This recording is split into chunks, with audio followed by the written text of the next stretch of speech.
Hello, hello, hello.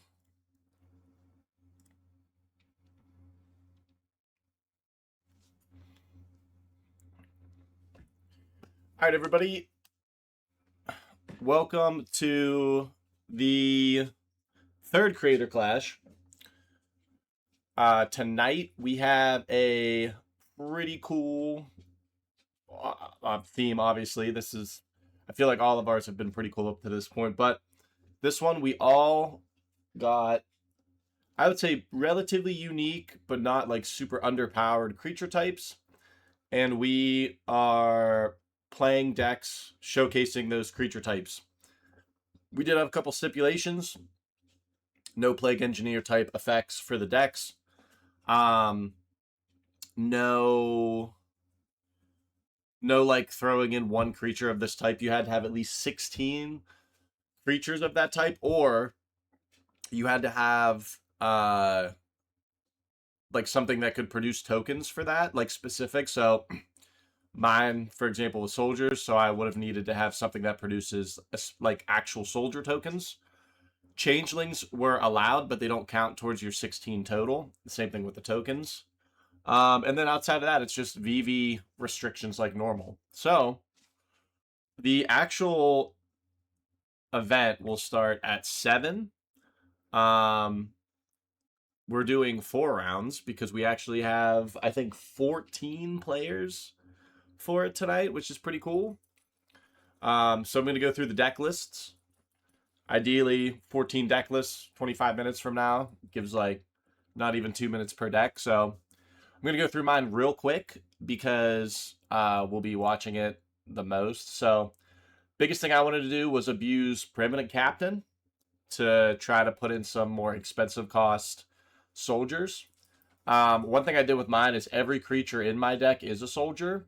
So I went really hard on it. When I don't have Preeminent Captain, we have Ballyrush Banneret to try to make them cheaper. We also have just one Daru War Chief. Card's kind of expensive, but also helps kind of with the more expensive soldiers. Enlistment Officer to kind of refill.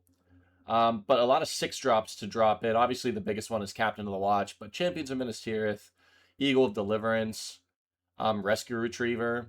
And then when we're not doing that, we're just kind of like a more curve out like soldier deck. But ideally, similar to the mono white Stompy deck, we have like these soul lands to try to ideally put a preeminent captain in play turn 2. And then there's also Kinscar Sentry, which this one's a little slower, but it can help put soldiers in that are like mid mana cost for free. What's up, Troll? All right, this next one, this is, I mean, this is yours actually. Um, so this is Rogues. And with it being Rogues, it's also kind of like a fairy, like a kind of minor fairy theme also. One Liliana the Veil for $5, pretty sweet. But idea with this one is there's a lot of different prowl costs like Stink Drinker Bandit and Thieves Fortune. So trying to get a rogue in play on turn 1 between Fairy Miscreant, Flitterwing Nuisance, and Slitherblade, and then enabling some of these prowl costs for cheap. But just kind of like a tempo deck. There are mana leaks and then ego drains to interact, but basically just trying to be an evasive tempo deck to fly over probably what's more board centric for this type of event. And that's what's something interesting about like the sideboards is like when I was going to sideboard, I'm like, I don't know what to do for this. Like I feel like I don't need to bring things for like heavy spells, which we'll see may be a bad thing as we go further. All right, now we have Devin. Devin is playing Assassin, so he's got some Assassin's Creed cards in here, like particularly like Ezio. Um, but main strategy here is just kind of a more mid-rangey Assassin's deck. Royal Assassin. This card might be pretty good tonight. But the idea is you also have Thorn of the Black Rose and Ravenloft Adventurer with Monarch and Initiative. Playing some really good removal options in Fatal Push Lightning Bolt. Not sure what's going on in this Ironcrag and Relic of Legends. But outside of that, just kind of like a mid-range, like Assassin's deck. You've had 2 commercials and you just got on. That shouldn't happen. So I don't know if one's just because like you tuned in, but I actually turned the commercials way down. You should only get them like, I think it's like 3 times in an hour or something. Maybe it's 4. If it keeps happening like a ton, let me know. But it shouldn't be anything more than like a couple times an hour. All right, and then we have Plasma's Cleric deck. So surprisingly, no crazy infinite combo or anything with Clerics, even though there could have been like multiple different things you could do with it. But just kind of like your low to the ground, almost like Cleric beatdown. There are a couple cool things like Shadowrite Priest. I looked at this, I saw this Progenitus and kind of raised an eyebrow.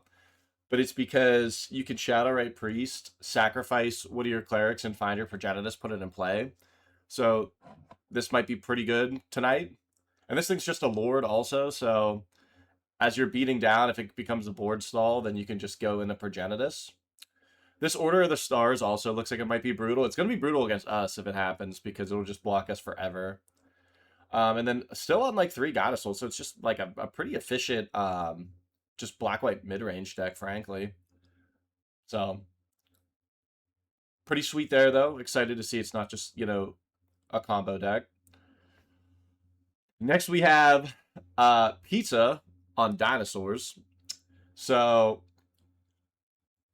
a lot of like 3+ cost cards for this deck. The real only accelerant is the Arboreal Grazer and obviously the Soul Ring, but not a whole lot going on outside of that in terms of ramping. The idea, though, is that you can play a Trudge on turn 1, maybe even turn 2 or 3, whatever. And then you start playing your 3-drops, namely Fight Rigging. So that way you can flip one of these higher cost dinosaurs. And some of them, as the game goes on, you'll just be able to play them like Galta. Like going Trudge on 1 with the Galta in hand already drops it down to 6, which doesn't sound like a lot, but when you play just like another threat like Imperiosaur, or I mean even second Trudge, I mean that's a lot. All right, next we got Rats, and this is Austin's deck. Um, it's a pretty sweet. Sorry, I had a crazy little ping there. It's like a cool little rat pox list. So there's things like your burglar rat, your ravenous rats, your drain pipe vermin, and then also your rat king. But outside of that, we're just doing smallpox, Hymnotorok, Dreams of Steel Oil. We have 4 racks, 4 bandit talent. We have a skull clamp. Skull clamp by going ravenous rats or something like that, and a skull clamp's pretty good. And then your Allurus deck. So just being able to kind of play your little dudes and then converting them into other resources. You know, taking a card with Ravenous Rats and then going Smallpox isn't that behind on tempo, I would say. Because you're getting multiple cards, maybe picking off a creature, and your creature at least got value out of it. So, pretty unique build, pretty cool. Obviously, Ravenous Rat stuff is like, not Ravenous Rats, Relentless Rat stuff is like too expensive for the format, but. Alright, next we have, oh no, this is Drake's Dragons list. So a lot going on here with this mana base, but it's just a lot of like really good omen creatures. And then outside of the omen creatures, you have your dragon spells like Caustic Exhale. Oh my god, Caustic Exhale, Dispelling Exhale, and then Foul Tongue Invocation. Dragon Sword also lets you kind of fix your mana to help cast some of these ridiculous different mana costs, but it also converts dragons that you play into extra cards later in the game. Check my Spotify real quick. Okay.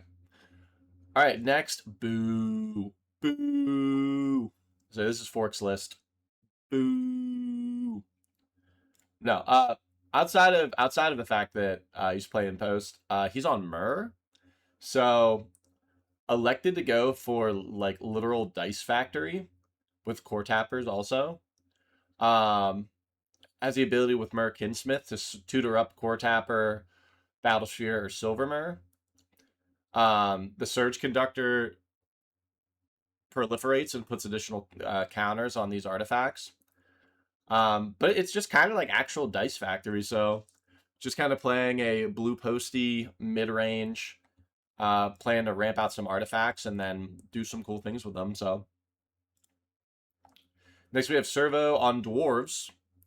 So a couple of dwarves here, Bloodfire Dwarf. This thing's probably going to be brutal against some people. But the big thing here is Magda. You're just kind of a low to the ground dwarf deck. You have some mid-rangey tools with the artifacts like Unidentified Hovership, the Sirium. I don't even know what this is. It's some kind of tutor. But if you get to a point where you've amassed enough dwarves, made enough treasure tokens by tapping them, then you can sacrifice those tokens to find something like a Twin Moss Stormbrood, a Graz, a Glorybringer. There's a lot of different options that you can tutor for with this type of deck. But you can also just tutor for something like Twin Blades or Unidentified Hovership and just pick off a guy. So a lot of different options with this. It's kind of versatile.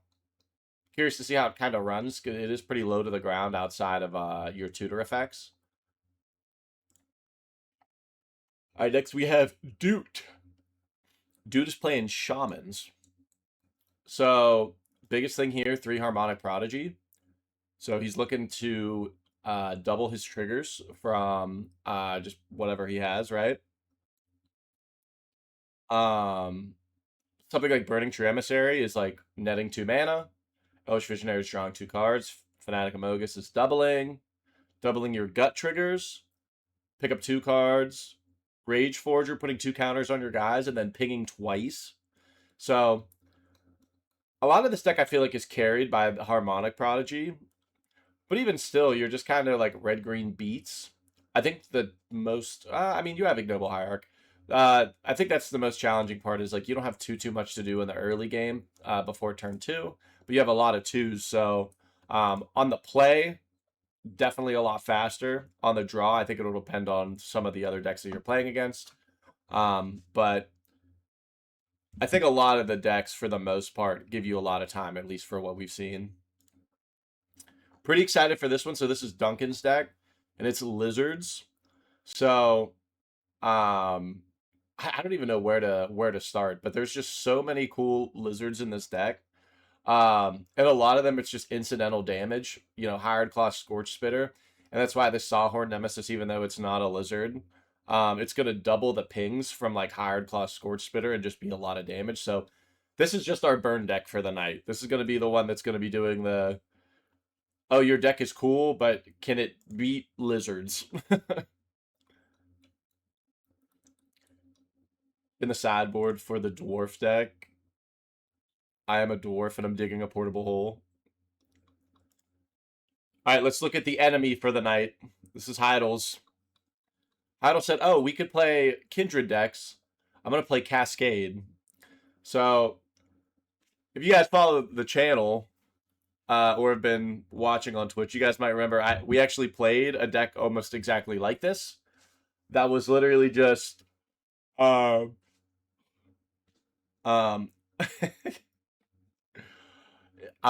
just putting in like multiple permanents early on with things like Wave Sifter or like playing an early Risen Reef, cascading into Glimpse of Tomorrow, shuffling those back in, and then getting a lot of these elementals in play. And there's a lot of different things that can happen. One, you could just end up killing your opponent just out of nowhere with something like Champion of the Path, or amassing a board and then casting a Catharsis from hand. Or you just go super wide and pass, and then they have to answer your board, which not a lot of sweepers for our little creator clash today. So, but I think Heidel is enemy number 1, to be honest with you. So, all right, we got 2 decks left. Now we got Toads. Toad's deck is sweet. It's squirrels. So, yeah, 4 Fury seems deadly. Yeah. Heidel knew exactly what he was doing when he registered. So a couple different squirrels here. We have the Lord, the unbeatable Squirrel Girl as well. Thornvault Forager, which I don't know. I don't think he has a way to really make food. So no way to make food. Um, but you could exile cards from the yard to add 2 mana. But it's also a tutor, so it could tutor for a squirrel. Probably finds the Squirrel Girl most times than not, I would think. But he has Chitter Spitter. He also has Squirrel Nest. I mean, we're making a lot of squirrels. Oh my god, Oak Hollow Village. Pay a green, put a counter on all your squirrels that entered this turn. You can do like Unbeatable Squirrel Girl. Pretty interesting. Oh my god, what are we doing? Fork needs to be aware of the Deserted Temple Dust Bowl synergy for his matchup. And then the last deck, Zonix. So he's playing demons. And we actually talked about it's the one challenge for demons is that a lot of the demons that you play or that you would want to play are expensive. And then the demons that you can afford to play are typically not that good or too mana wise expensive. So, kind of found some middle ground with that by Abyssal Harvester, Archfiend of the Drost, Tragedy Feaster, Demonic Covenant, and Unholy Annex. So, not a ton of actual demon creatures in the deck, but these two cards that produce tokens qualify for the tax, the Kindred tax. And outside of that, he's just like Nick Fit, right? So there is a lessons package with iTwitch. There's a iTwitch, well, sorry, iTwitch doesn't work with that, but Studious First Year and Veteran Explorer with Flare of the Cultivation package. So it's also just a Humidity and Hatchery deck. So this list is cool. I like this one.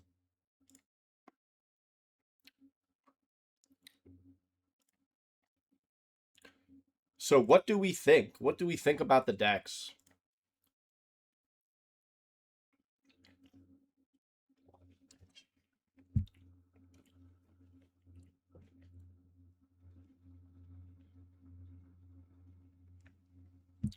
I think that Heidel's deck is probably the most like broken. Outside of that, I don't think anybody has a deck that I'm like, wow, I can't believe you registered this.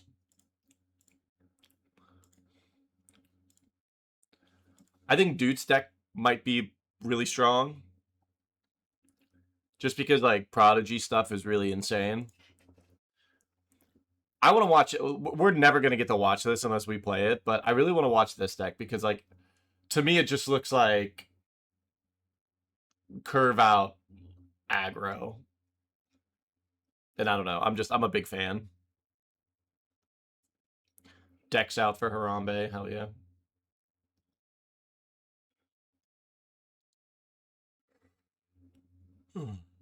Excuse me.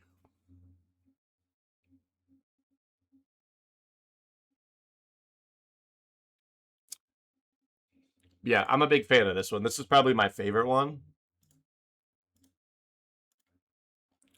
Toad's deck's really cool too. I mean, I know it's kind of like it's like stacksy. Some of these could be playable in regular tournaments.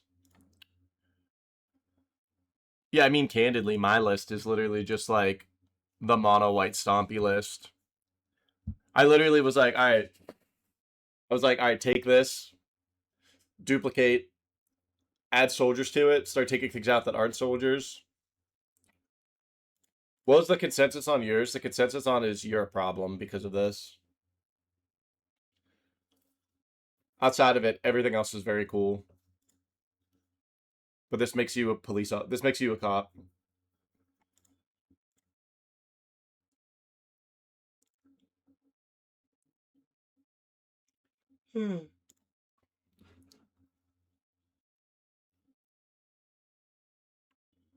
Yeah, we don't support Cloud Post in this house.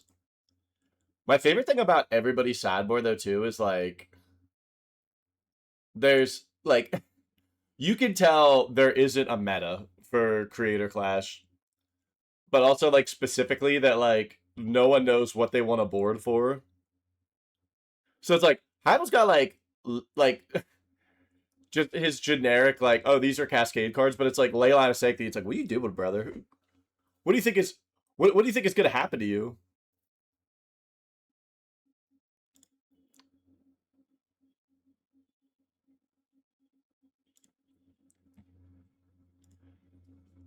I mean, I'm kind of glad that there's like not as many wraths, just in general, because I feel like that makes like Drake's got these path apparels. Um, but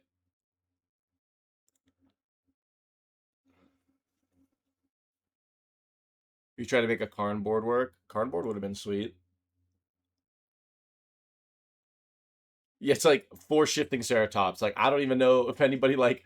There's barely any blue, but it's like might sit down against blue. Might happen.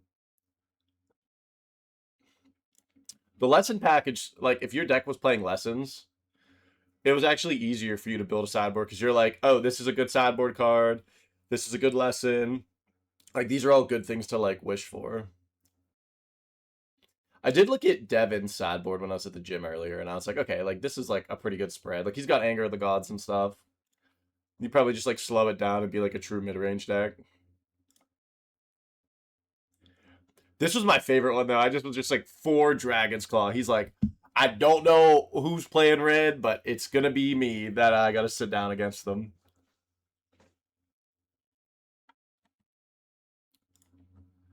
Yeah, I mean, I do think Royal Assassin card might be a little too good in the creature meta. I do have some questions for him, which well, we're gonna play the event. We're gonna play the event. I don't know what I mean. I know why this card's in here, and it's because of the standard deck that he was really loving like a couple years ago. So that's why that card's in there. But then like this relic also like he's spending 214 for these two relics.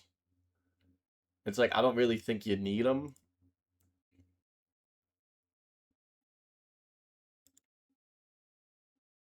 But I'm not gonna press. I'm not gonna press.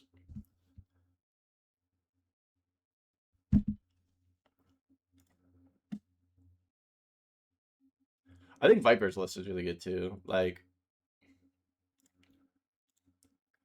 the only thing I would probably want out of this is I think there's the new like Glen Elendra that's like 3 mana.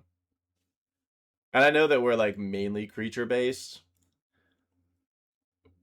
but I feel like you would maybe just want more flash threats. I could be wrong. I don't know. I'm assessing a meta that I don't understand.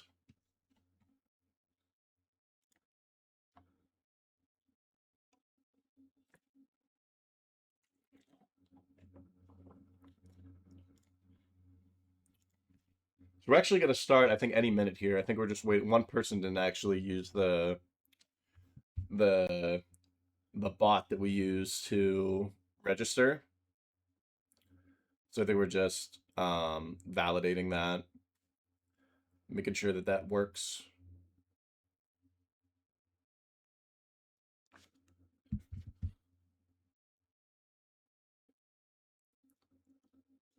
I just want to Tocatli Honor Guard Heidel. 4 Honor Guard is insane. I did earlier. I stopped at this because I was like, oh yeah, cool. There's a dwarf like Cathar Commando. Moved right past the Honor Guard. Actually, not related to Creator Clash, but Honor Guard in Flage is kind of cool. It is a soldier. Please don't end the event early this time. I don't even want to hear it. We're doing 4 rounds, and it is hot up here, I will tell you.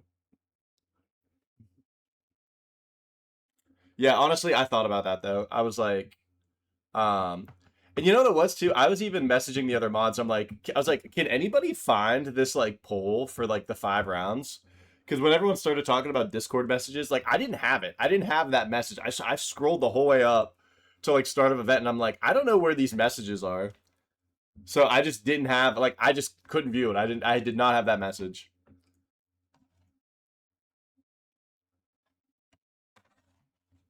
And luckily, yeah, Fork's in charge, so I don't have to actually do anything with it.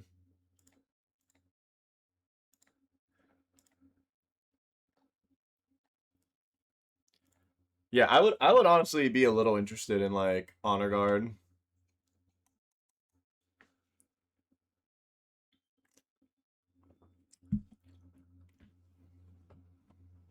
Can we Honor Guard? What Bant list can we play with Honor Guard? Nah, I don't need it. I like my list. We're here to win, but we're here to have fun.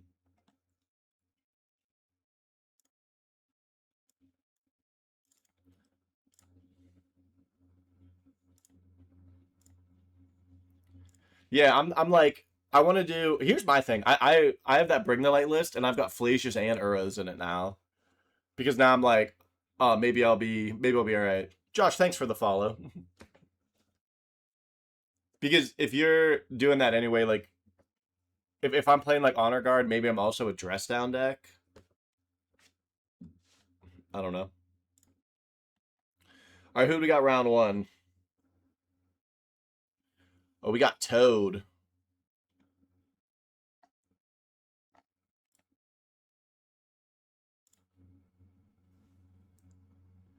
I'm a little worried about Toad.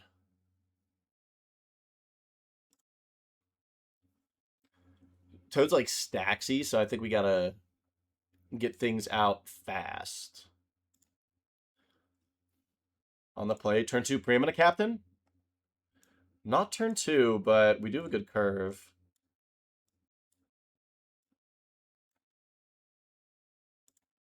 I know it's insane you haven't followed yet.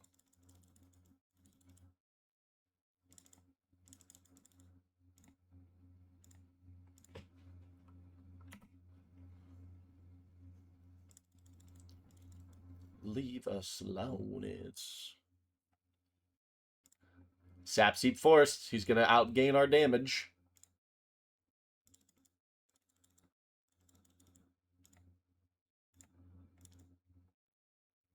We could play Ruins here, but it doesn't really make sense when we can do the Permanent Captain play. And now we can hold Ruins for something like, let's say our captain dies, we draw a 5 or a 6 drop.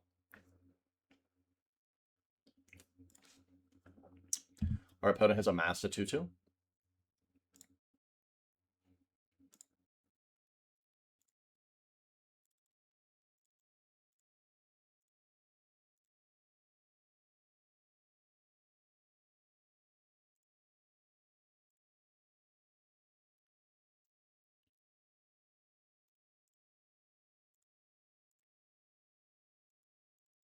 If he wants to trade here, that's fine. Or he doesn't want to trade, which is good.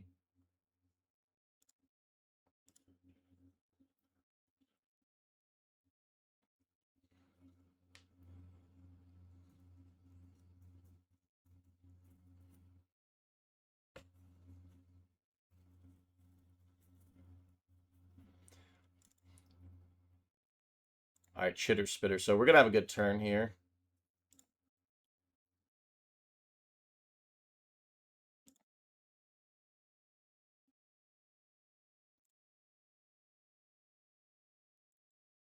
Okay, I got to think about this. So, this is tapped and attacking, right?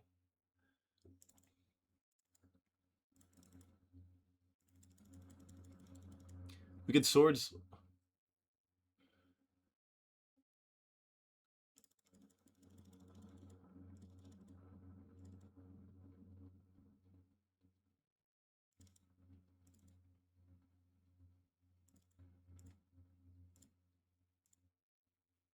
Let's main phase this.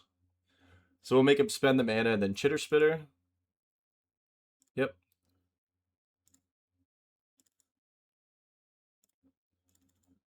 Palace Jailer.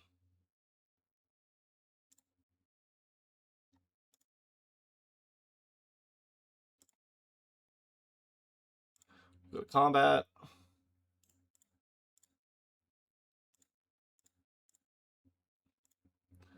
What that dog doing? Right now he's at 4. We have the Monarch.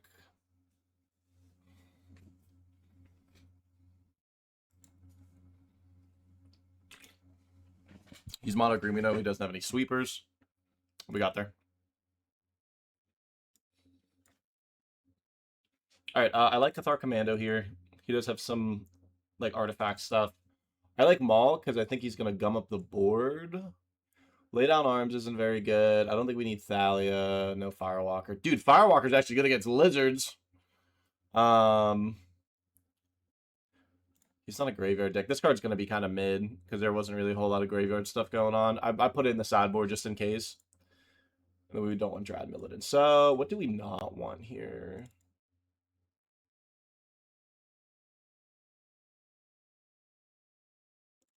I don't think we actually want Thalias. Maybe a single sword because we know there's like not a ton.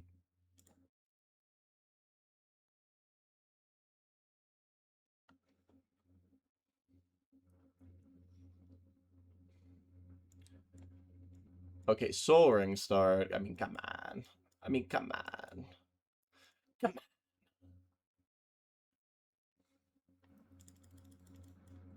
There's a guy on Instagram that says inappropriate things.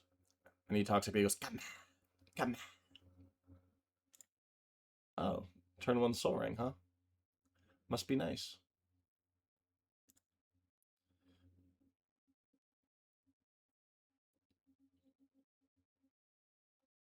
Oh, you have to sacrifice to do that.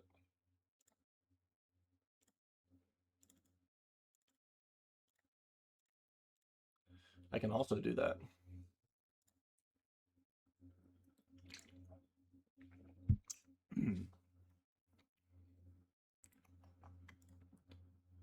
Four mana. Smokestack.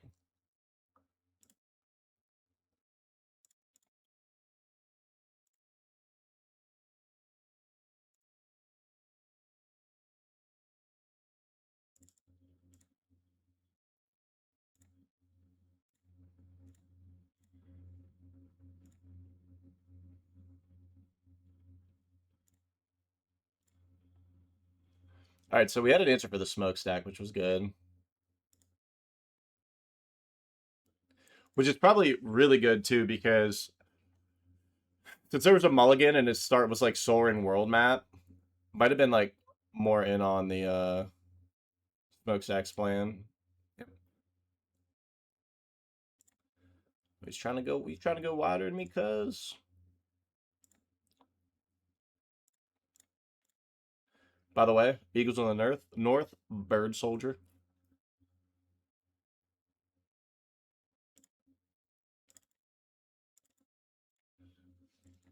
So we have 5 mana. I think we just go Kinscar Sentry and Preeminent Captain.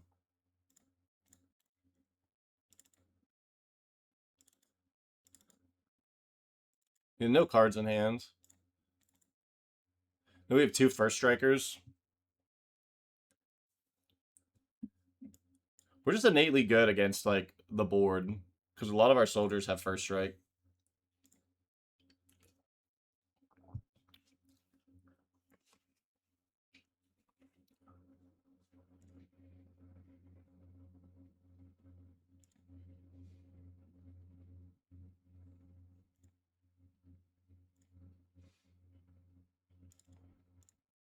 All right, so we're just gonna start here.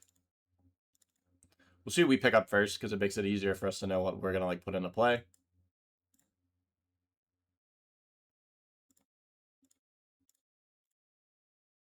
Okay, so picked up 3. That's pretty good.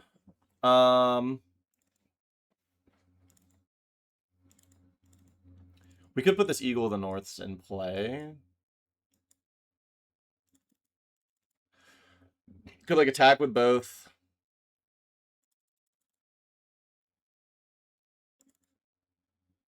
Yeah, let's just move the combat.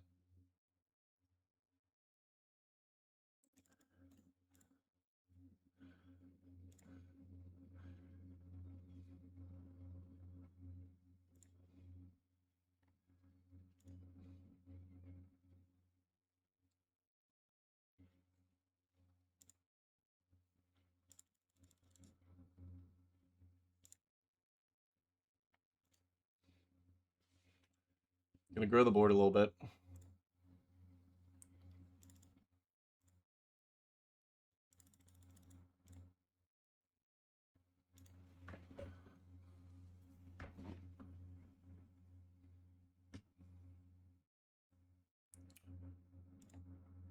And no blocks.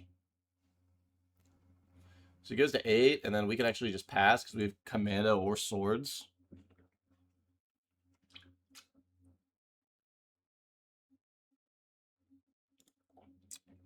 So searching for a squirrel. So we can just Swords this right when it enters.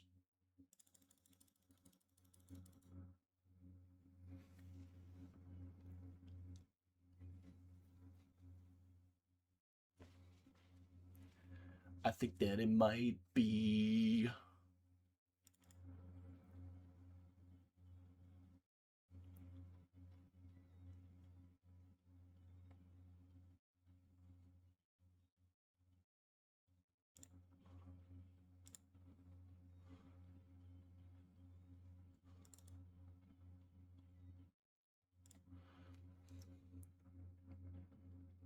He has 1 card in hand, so I do just want to wait.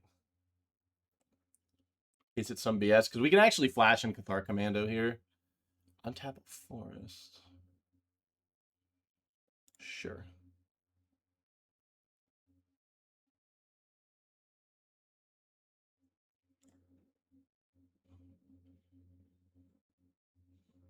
Now I'm under the floor.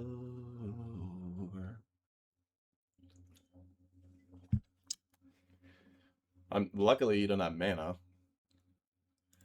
It'd be kind of tough.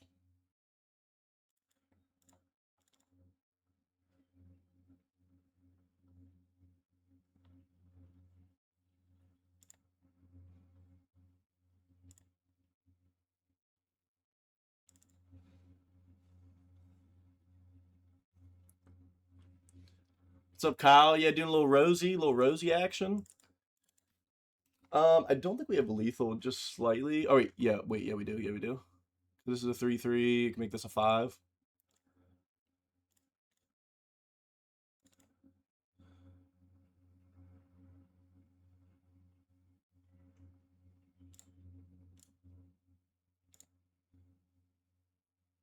This is not like okay.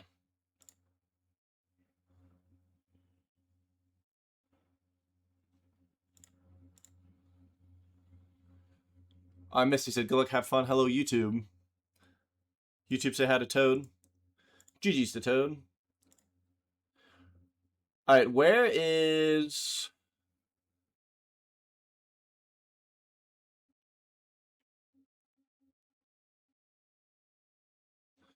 Who had the lizard deck? Duncan. Oh, I think he's playing Devin.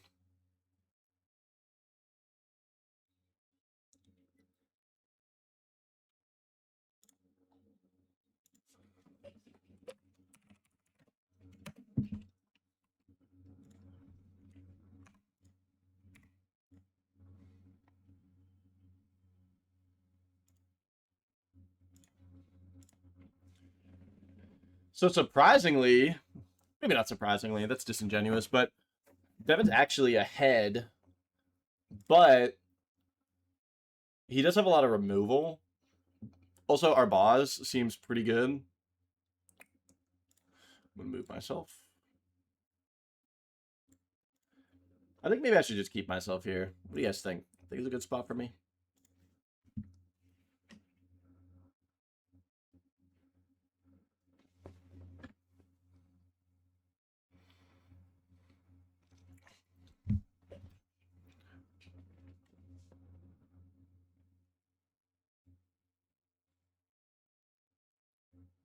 Devin wins the match.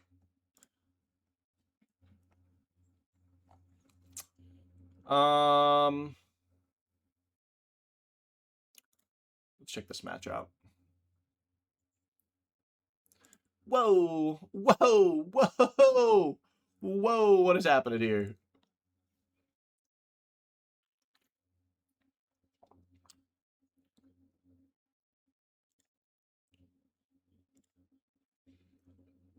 We have a Gishath.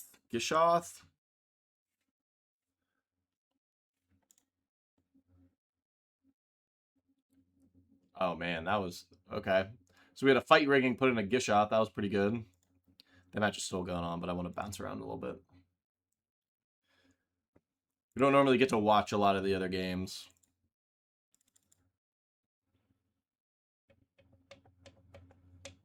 Yeah, you're allowed to play other creature types. You just have to have at least 16 like exclusive for your type or like token generators that like exclusively make that type. So I think his whole deck was dinosaurs -4 arboreal grazers and ignoble hierarchs. So Dude looks kind of in a good spot here. If he gets a prodigy, like if he has a prodigy off the top, he's probably in a good spot. Oh wait, was there a prodigy? Oh, there were 2 prodigies. I was gonna say these are all a little large.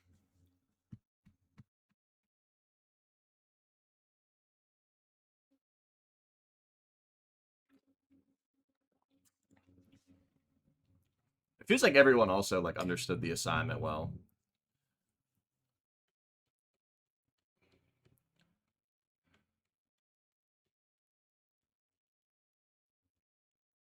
Yeah, the lizards list looks really good. Like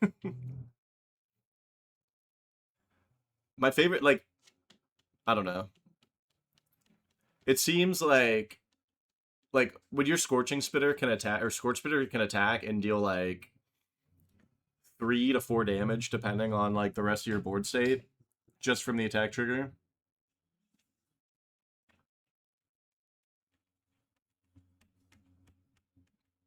Duncan, I'm a big fan of your deck. I'm a big fan of lizards. I wish that they were like they need just like for VV, maybe it's just that you slot like 4 Mage Bane lizards in the main. Play like some Inquisitions or some hymns, I don't know.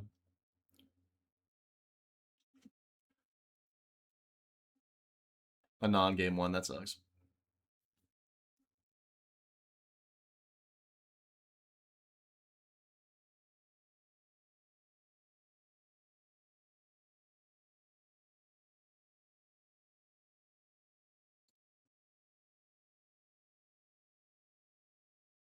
Hired Claw's so good. I played it in standard for DC for the 5K. And there were like games where like I was like trying to decide if I wanted to deploy more stuff, and I'm just like, I could just keep growing this Hired Claw. It's just fine.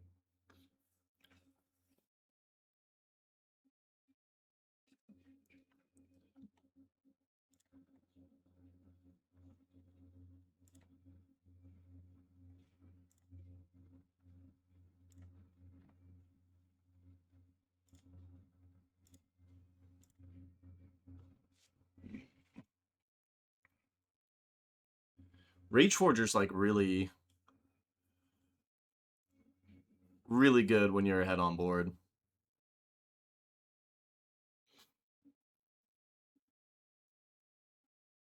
We have 4 mana here. We're leveling up Evolve Sleeper.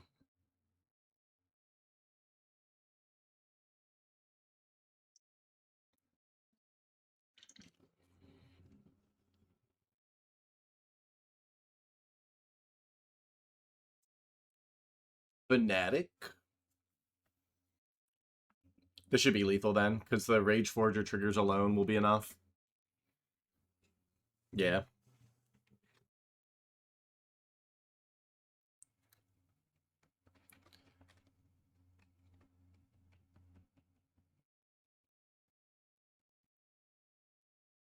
I wonder if this is the match. Yeah, so Shamans wins that one.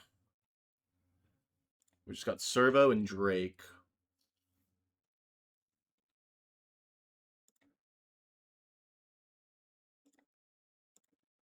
Oh, dude, my kingdom.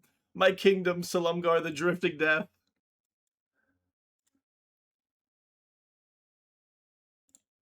It doesn't look like it might have actually killed anything, which is unfortunate, but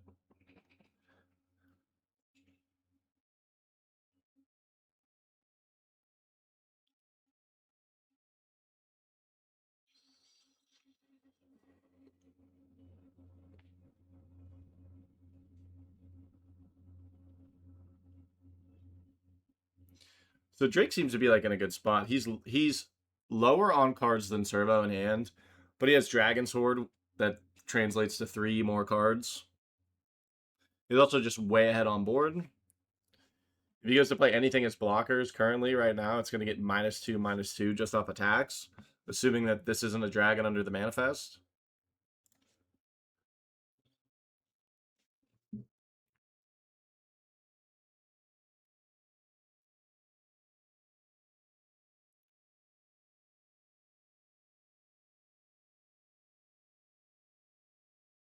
Dreams of Steel and Oil.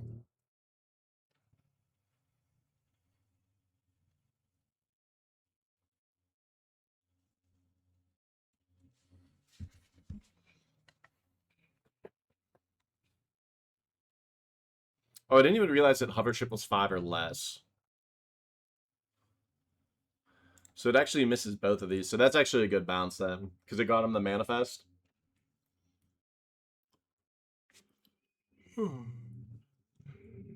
I'm a fan of a lot of the showcases. I don't like this one. I don't like the horror movie showcases.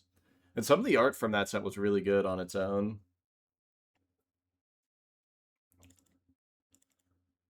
Oh, we're blowing up the Soul Ring.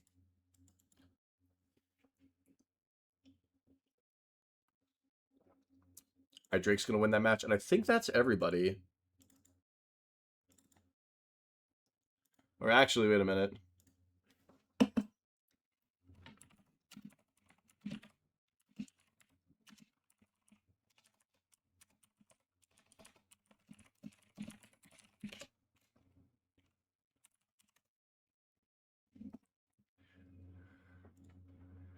I think the last match did no watchers.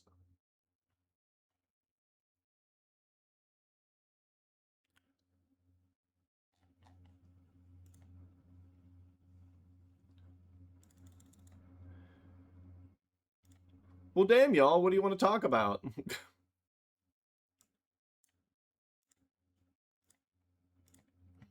His name is Drake, and he is on dragons. True, true.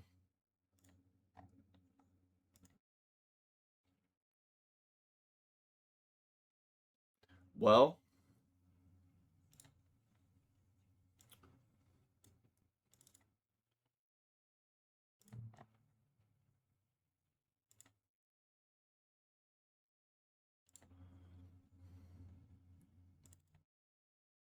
who was my least favorite Lost Boy? Isn't that... Wait, isn't Lost... Aren't the Lost Boys from Peter Pan? My favorite one is my favorite one is the fat one because he does the shirt pull. He has to do the shirt pull all the time. He's always out with his stomach out. He has to do the shirt pull.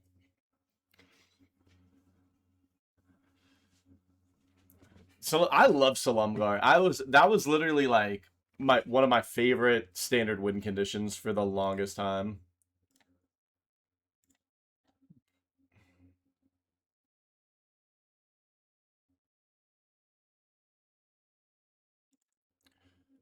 Oh my god. There it's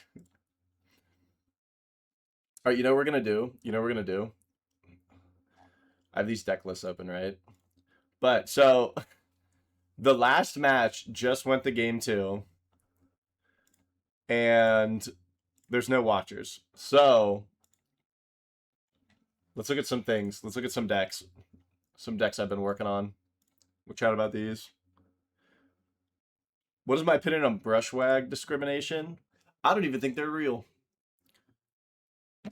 What's the lady on the plane? She's like, that MFer's not even real. Let's talk about the health of Legacy. Let's not. Ban Legacy until Food Chain is tier 1. Alright, so anyway. Loyal Retainers, 48 cents. Is this card better than a lot of other reanimate effects? I don't know. But it can do it immediately, which is cool. But let's talk about some other effects that can do that. Life Death. Life Death's a good one. Priest of the Fell Rites is also a good reanimate effect. But the biggest issue with this deck, and why I was kind of having a tough time with it, a lot of the legendaries are expensive. Even the ones that I'm playing are like a little pricey, right? So maximizing, almost maximizing, I apologize, on Sin, because even if we just make copies of like Stitcher Suppliers or like any of these other creatures, it's not bad. And you could Sin back Laurel Retainers. Like it enters, so you sack Laurel Retainers. Maybe we should we be on a fourth Sin? Because you could Laurel Retainers, Sin it, potentially hit the Laurel Retainers again, and then maybe bring something else back.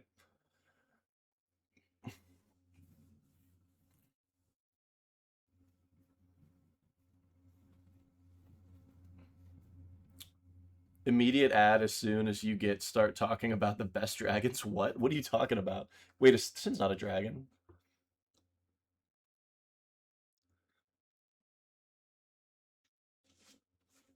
Sin can get itself back.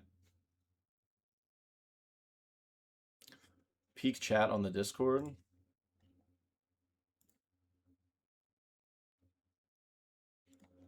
Okay, we're getting one for funsies. That retainers deck, I'm into that. Whoa, whoa.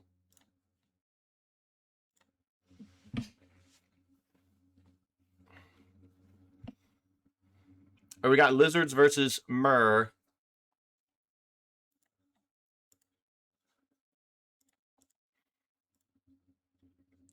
Dude, bro is going off. Storm count is 3.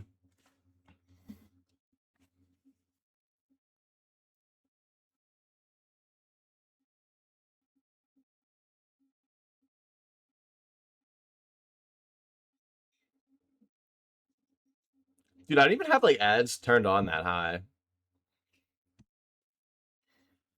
I turned them down the last time Servo was complaining about them.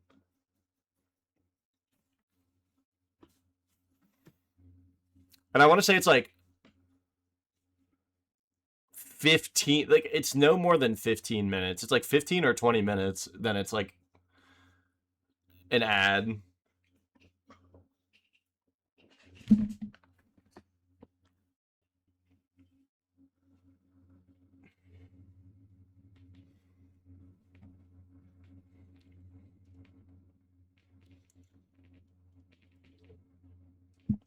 Tinker. Oh.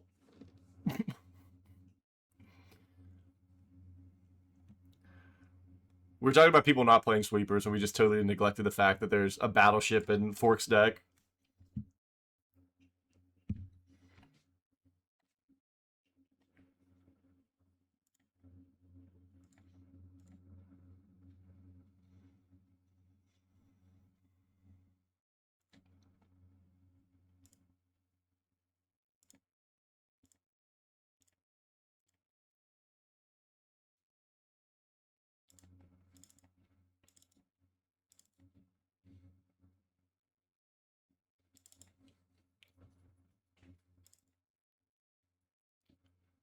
So we need 5. Oh my god. Okay. We've battleshipped. Hi, Nami girl.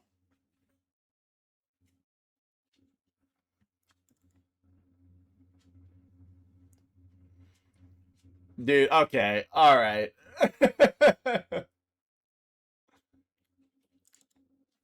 Yeah, so it's like normal Dice Factory, but okay, I wish I could move that, so I guess I can. Yeah, because they're just charge counters.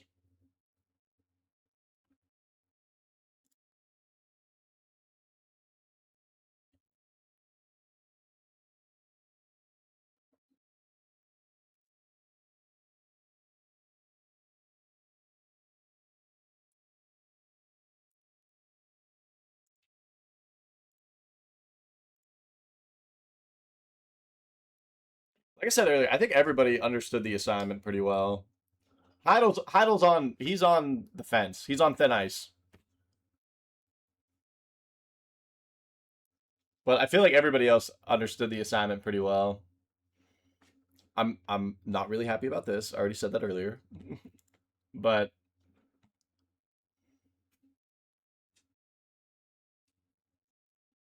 really like this art. I'm not like a what the heck's the what's that book or whatever that like it's like with a mouse that everyone says Bloomburrow's like that world. Whatever this style is, I'm not like a huge fan of it, but like I love all these showcases. Redwall, yeah. Yeah, so like everyone compares like Bloomburrow to like Redwall. Stuart Little, yeah. But yeah, the art and all that for the showcases, especially for like the planeswalkers, I'm a big fan. Our RCQ playables can be playable in VV. Oh yeah, wait a minute, what are we doing? I didn't see uh Jasper Flint. Jasper Flint in your lizard deck. Wizard, mercenary. I'm sure some of these guys are outlaws too. Dude, we should have did I guess outlaws isn't a type. It's like a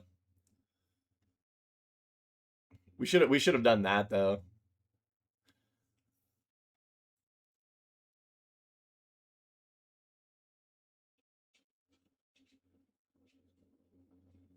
Yeah. I don't think there's another type that's really like that. Oh yeah, it's party. Party would be the other one.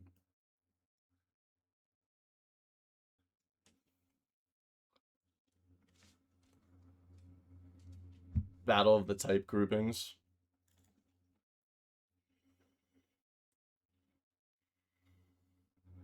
This Sawhorn Nemesis is interesting because it was only like 30 cents.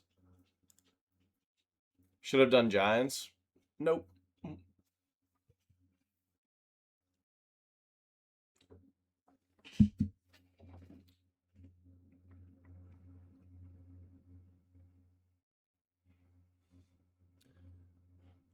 Is Fork gonna go off here? Oh yeah, Sea Monsters is also an unofficial one. It's like Krakens, Octopus, Leviathans. Is it Serpents? It's like something weird like that. Yeah. I'll tell you what. So I've never like I'm not an EDH guy. I just have like the one Garuda companion EDH deck. There are cards though that make me want to build EDH decks. Like it's like Quest for Ula's Temple. It's like a blue enchantment and it gets like charge counters, and then it's like at some point on your turn you like reveal the top card of your library, and then it's like has text, but then if it's the sea monster stuff, you just put it into play. And that was always a card that I'm like, it would be cool to have this as like an EDH deck where like it was like revolving around this card.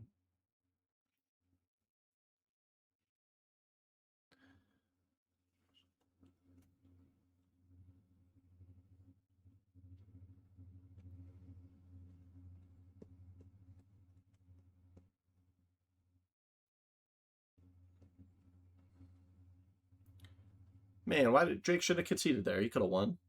He could have won that.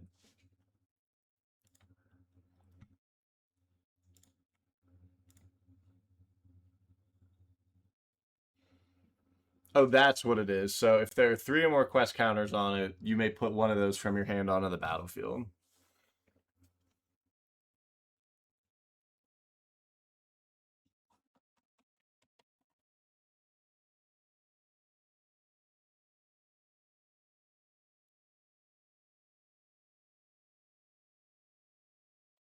Scorch Spitter? Rainy, you in the chat? This guy's spitting.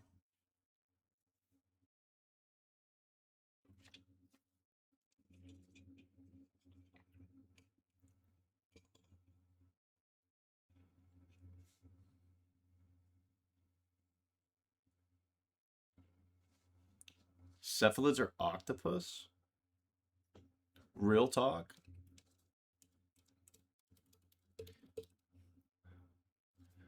Whew. Dude, I like this lizard deck, man.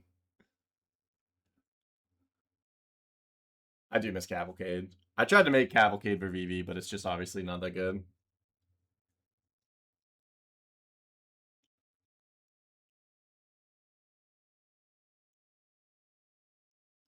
Alright, so he's got 3 cards in hand, but... Ooh, I was about to say, you could probably still swing out, but you definitely... I think you could... What? Really?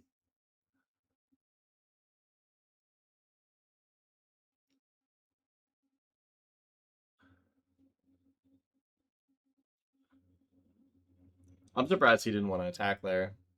To clean up some of these 1/1s.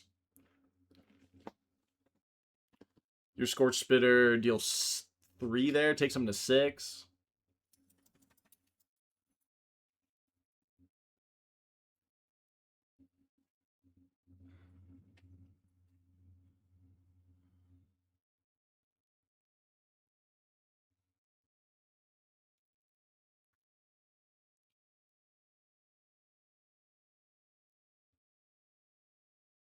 Hi, baby.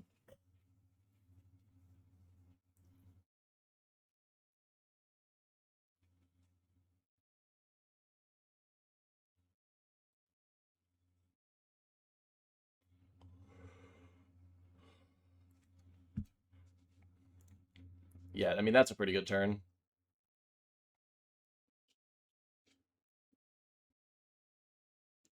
Oh, yeah, no, the rounds went so quick that first round. I figured they would. Like, Forks deck seems like it could take some time to win. But overall, I feel like a lot of the decks are kind of like, this, I'm doing my thing.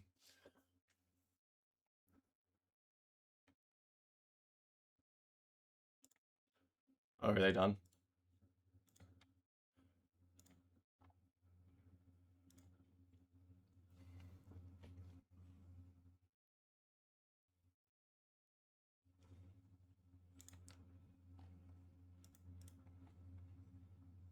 Oh, we didn't have the mana to pop O-Stone. We do have to blast Viper into the sun, man. Because what deck was... Yeah, he's playing against demons. That matchup's probably interesting because it's like tempo-y. Oh, Heidel's doing solitaire when we watch that.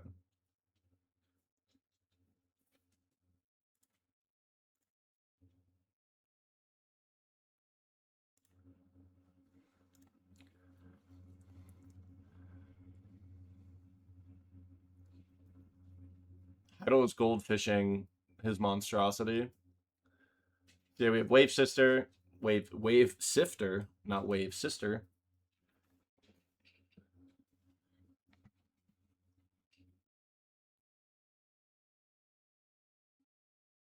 Risen Reef.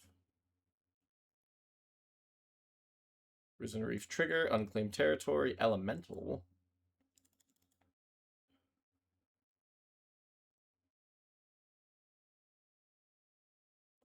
I'm surprised he's only gone elemental for these and not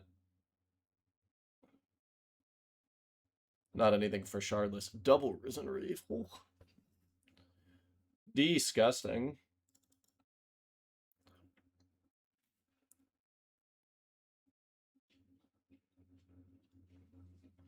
Although this is a lot of time.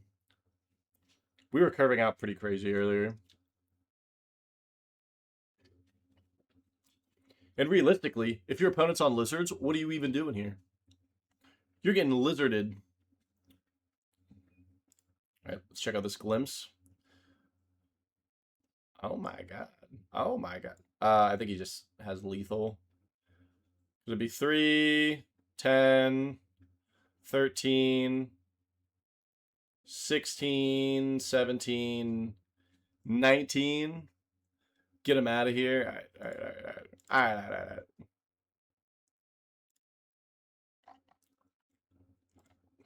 What else have I been working on? Oh, where's that? Where is it at?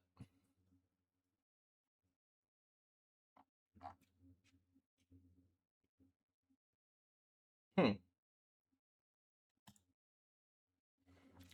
Did I delete that deck? No. Oh, did I? Oh, I put it in decks and paper. I do not have this deck in paper. So I was working on this, and then I stepped away from it, which is Herald of Amity. So the idea is you're exiling an aura in your top 8 cards and casting it for free. So I think the best cheap options to do that right now are Conscription and Colossification. So this would be a 22/22. The one at it's an evasive, it's a flyer, or Conscription. So it's a 12/12 flying trample annihilator 2.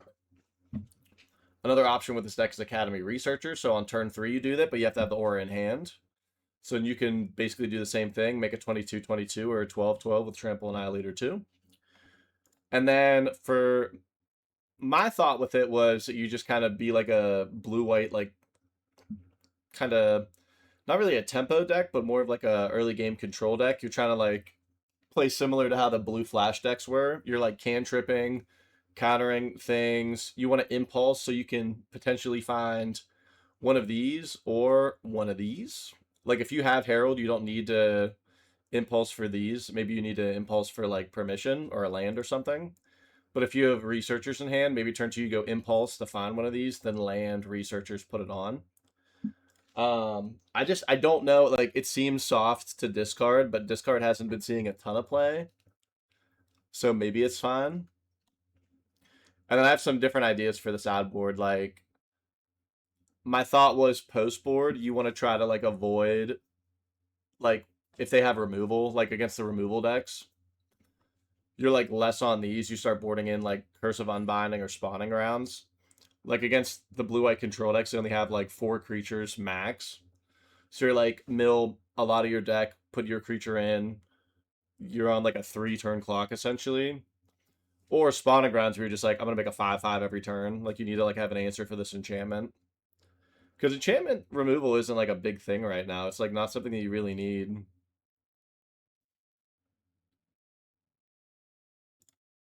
Alright, we got Stormwing and Vacated Drake.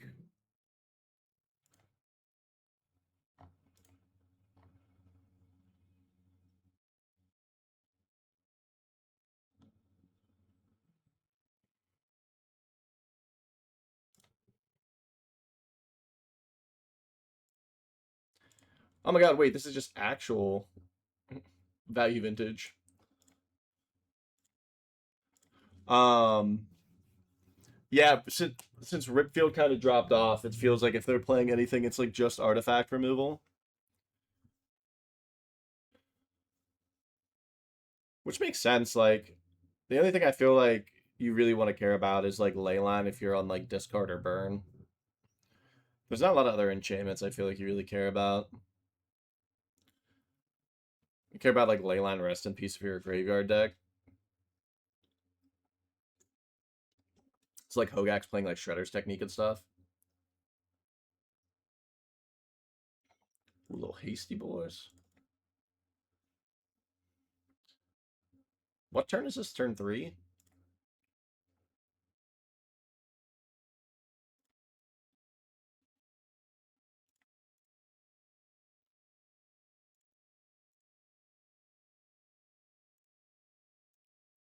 What else have we been working on lately? I need to move this out. Remove from decks and paper.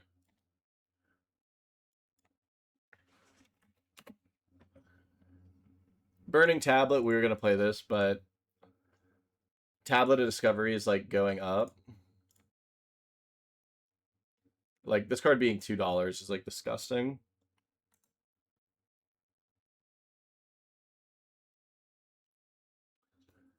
I haven't been doing too much else though. Games up. Oh my god.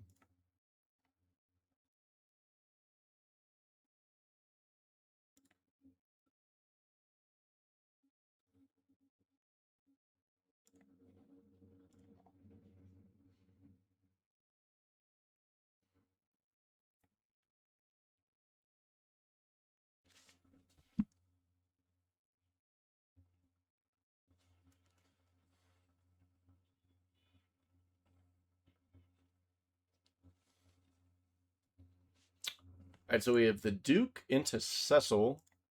Cecil. So Fork's playing like Red White Legends. Could start brewing 4-color Tocatli Elders.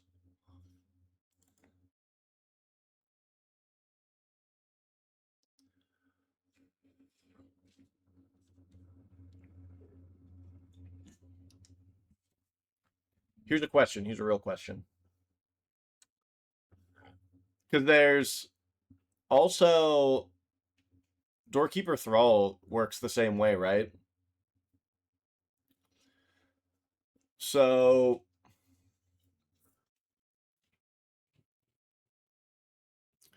what other creatures? Because we're not going to be able to play 4-Flage for Uro. So what other ETBs? Hushbringer too. What other ETBs can we play? Because we're definitely like red-white.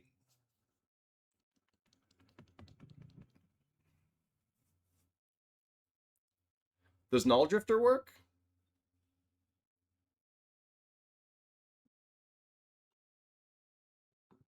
Fury. Okay, hold up. So we could do Mardu. We could be like a Mardu deck that's like turn 1 Inquisition, turn 2 one of the 2-drop guys, and then turn 3 like Flage or Croxa or something. Or Honor Guard Fury turn 2. Alright, I'm sorry, Fork. I kind of want to... I'm doing this now. Get back to Lizards or Rogues.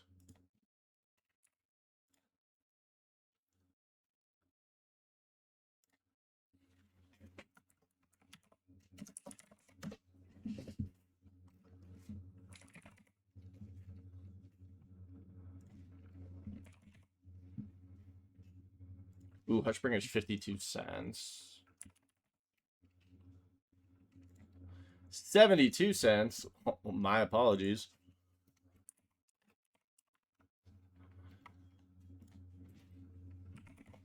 My main question is going to be... Dude, okay, I feel like if I search a card name, if it matches exactly, it should be the first card that comes up. Dude, we're going to have no money in this deck. It's going to be $1 billion.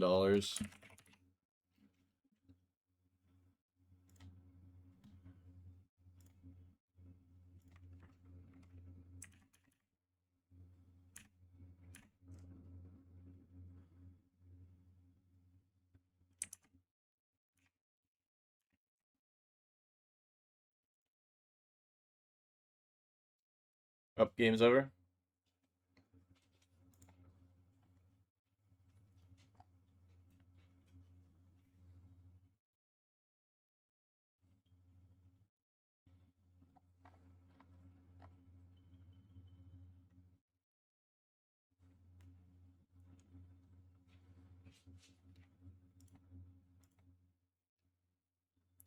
All right, so we are just waiting for the pairings.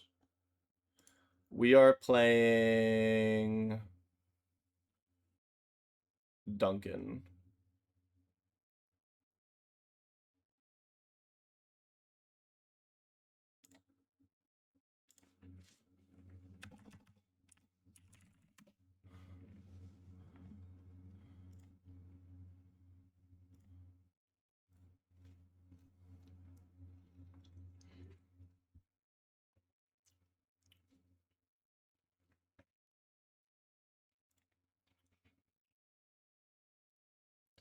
Oh, we got the pair down because he's on Lizards.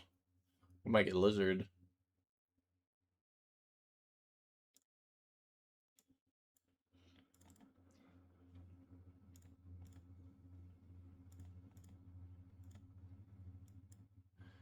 I do like this hand. It lets us preeminent captain, but if we don't need a preeminent captain, then we can Brutal Cathar.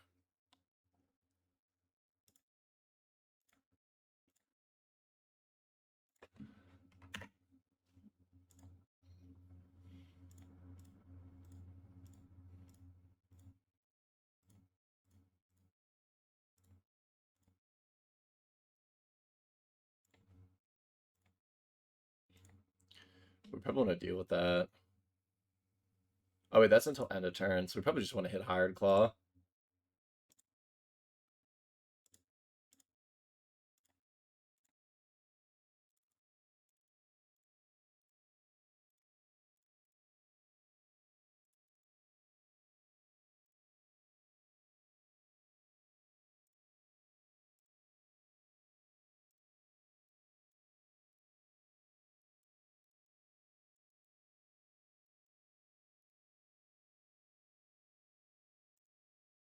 I don't want to block. I want to force him to play a card.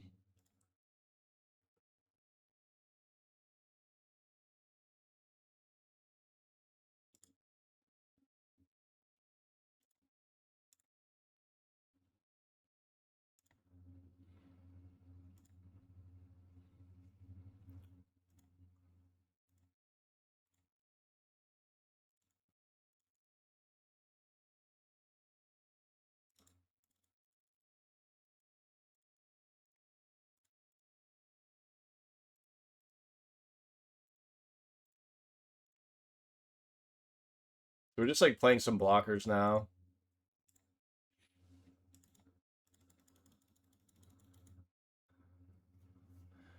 Having Fremen a captain's good though, because we can really like turn the corner with War Chief.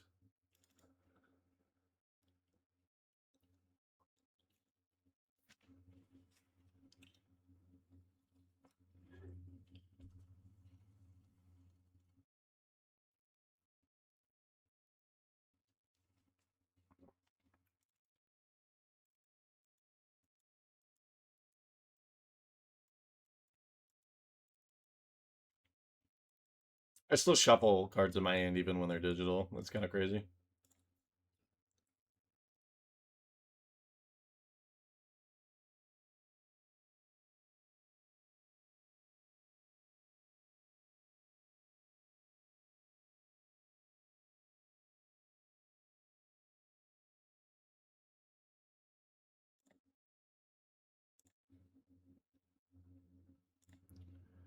So let's throw this in front of Scorcher or Scorch Spitter, and then we'll just take 2.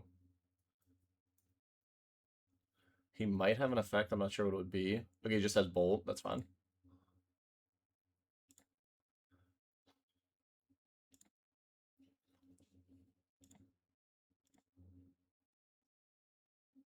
I do think we have to target this Fire Glass now, though, because he's getting a lot of cards off it.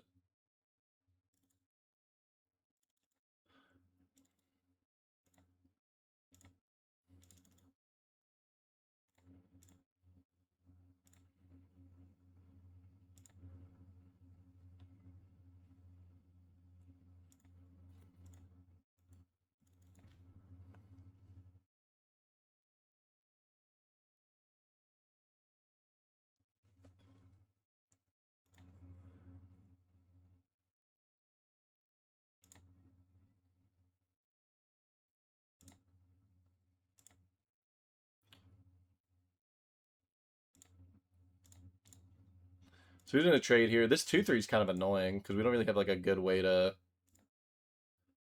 Well, actually, he didn't play a spell, right? Our guys flipped, so that's good.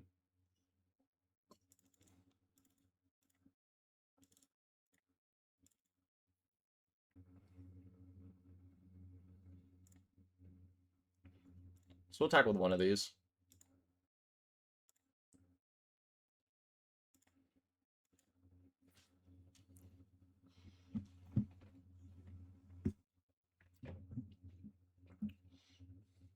Yep.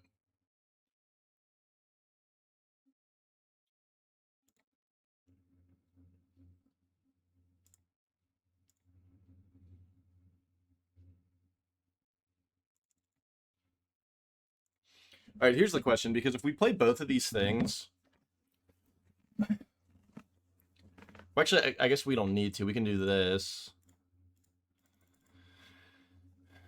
We'll lose our Kin Scare, but ideally we hit something off here that we can put into play. These are all pretty good.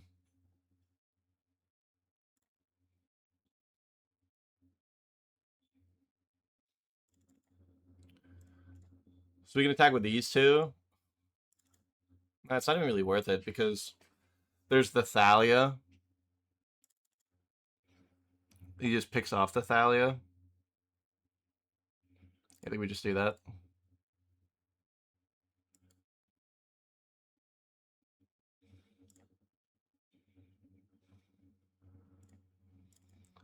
We have Retriever next turn in a War Chief. And now we're in like a good spot because like everything has first strike. So all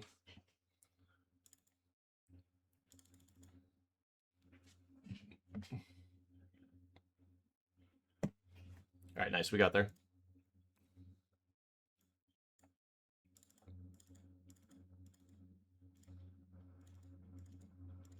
We have a lot of cards. We got 7 cards to bring in. I think some of the clunkier stuff, like we don't need that captain.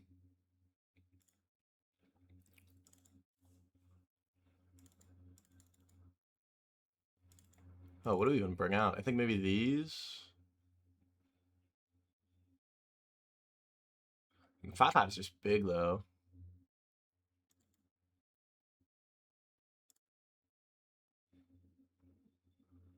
That guy's a 2/3. It's just not a very good blocker.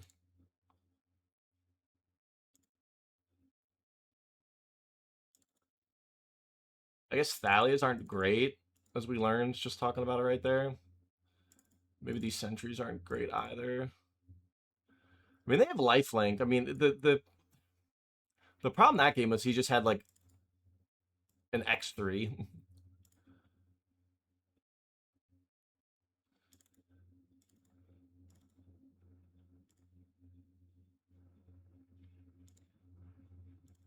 We'll try this. I'm not 100% convinced that those sideboarding choices are correct, but it's kind of weird. I think he had Fire Covenant in his board. So like with Fire Covenant, like that's a good way to like clean up a lot of our board, but Core Firewalker's pretty good.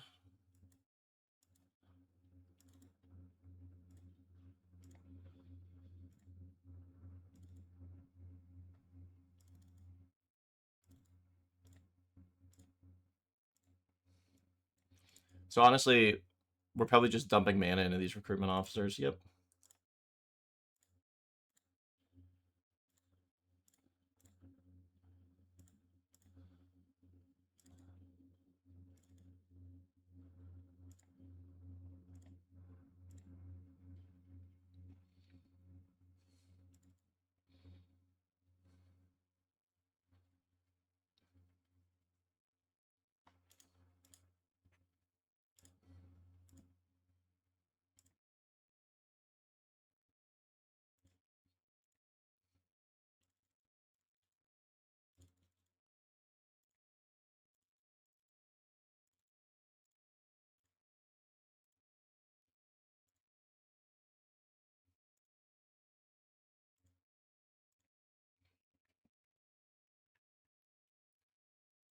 This is a pretty this is a pretty okay turn. I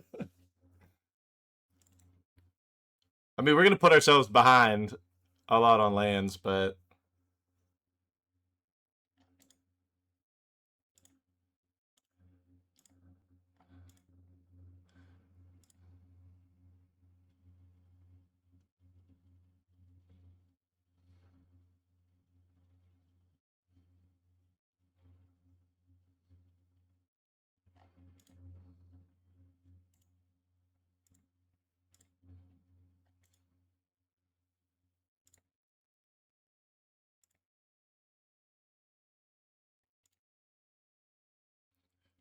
I think I need to be right clicking that ability before I like auto click.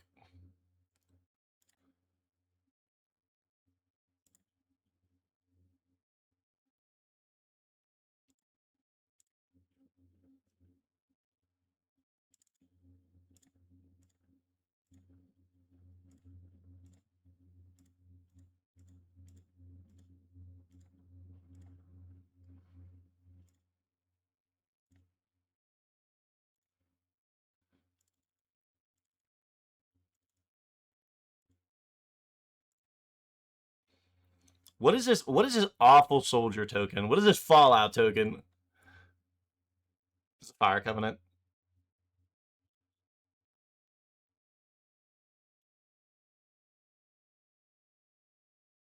This looks like a big Fire Covenant. Yeah. There we go.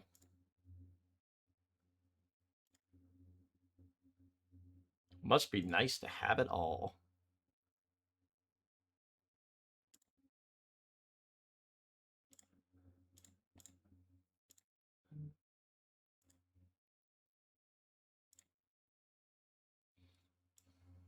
I don't think we want to do anything different.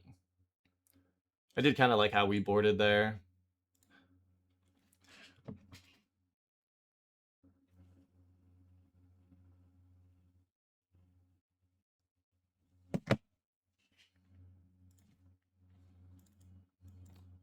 This is good.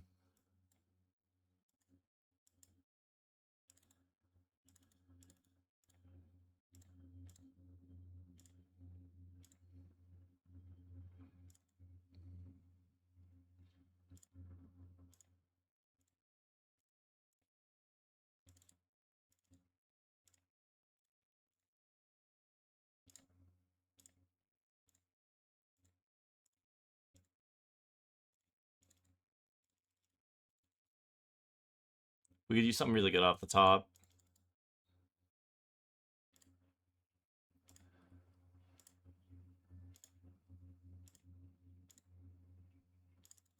I mean, that's pretty good.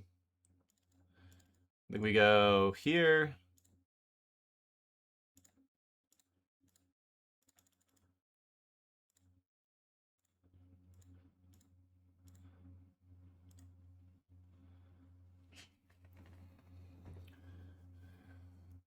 Yep.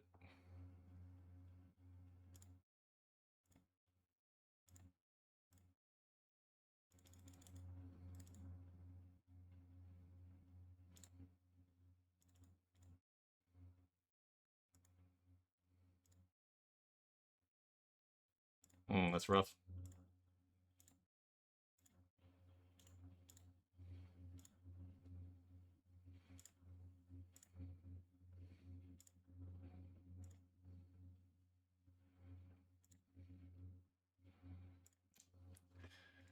So it's a pretty good turn swing. He does just kind of get to have his way this turn, but yep. Probably looking to hit a land here.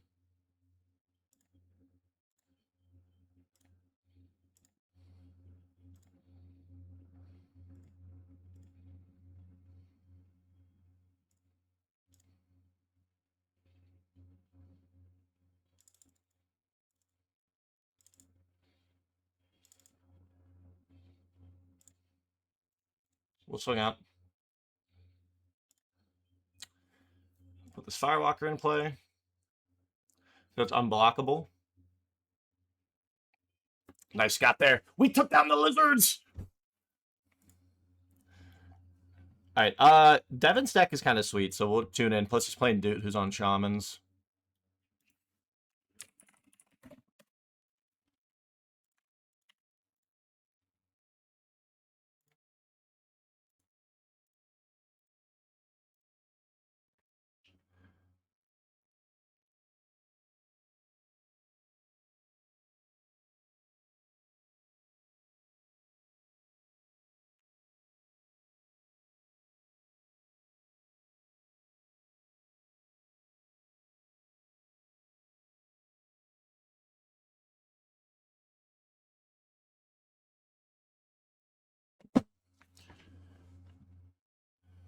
Hmm.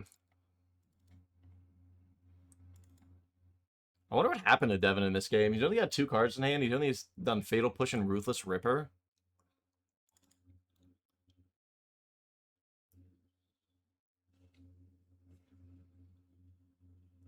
Moldify. Thanks, Devin. Thanks for the play-by-play.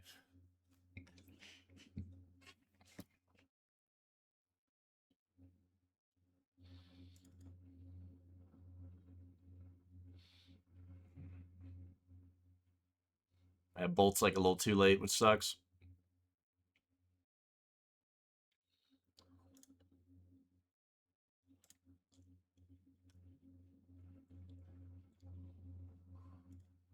Okay, we have double bolt. Oh no, sorry, that was Dutes bolt. This is just lethal.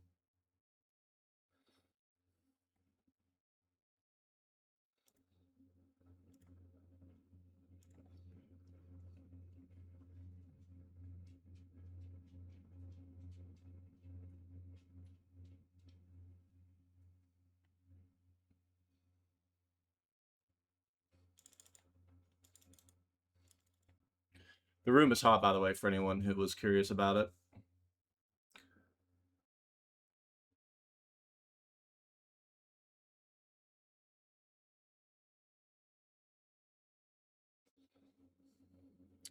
I'm gonna go get another drink. The room is a little warm.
What do we want to check out?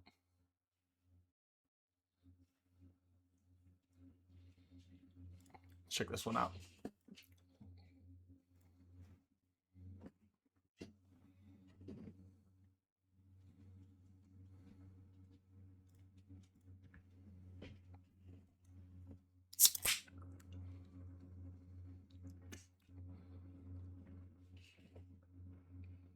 What you doing, baby? What you doing?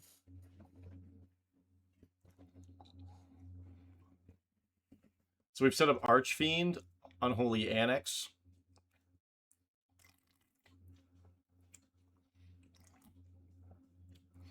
I think the toughest thing about where Austin's at versus where Sonic's at is You're playing a smallpox like rack deck, and your opponent has Unholy Annex online. So regardless if they're losing their life because they have the demon or not, they're just gonna be generating like good card value. Card advantage. I'm sorry, not card value.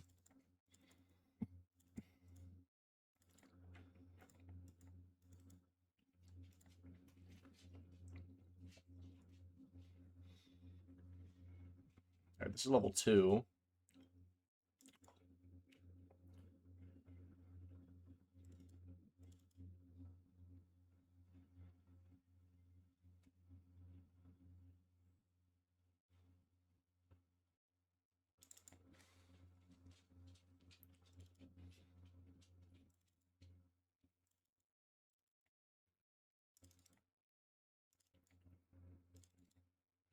I feel like Sonic's got this one kind of wrapped up.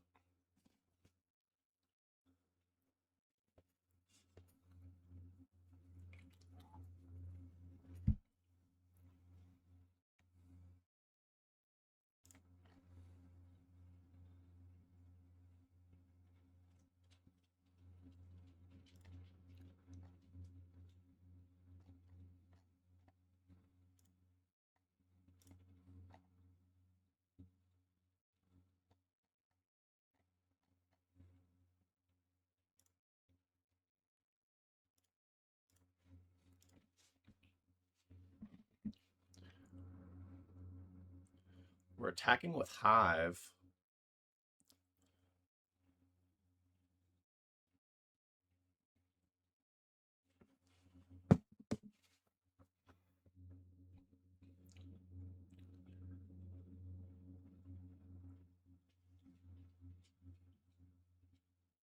Maybe a misclick. I'm not really sure what happened there. I don't think he's really winning that game, though.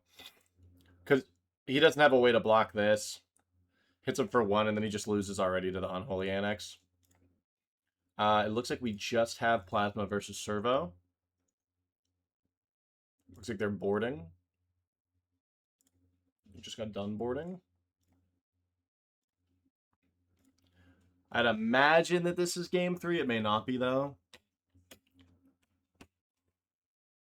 I'm sleepy today, guys. I'm tired. Mondays are always tough for me. I work those long weekends. I like sleeping a little bit. I'm up a little late last night because I go to the gym after work. What do you do down there, Scuba? Double Guide a Soul start.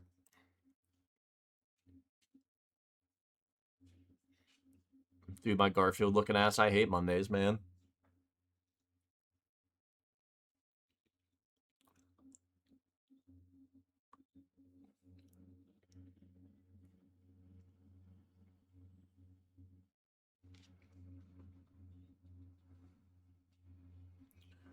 All right, we have the Magda. Magda in the Springleaf Drum, something. White mana. Portable Hole, Guide of Souls. So has definitely stabilized a bit from that. So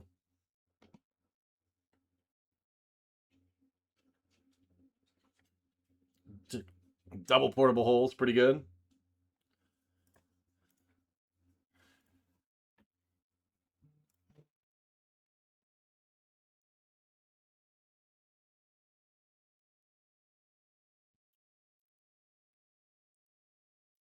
We get to see the cards in hand.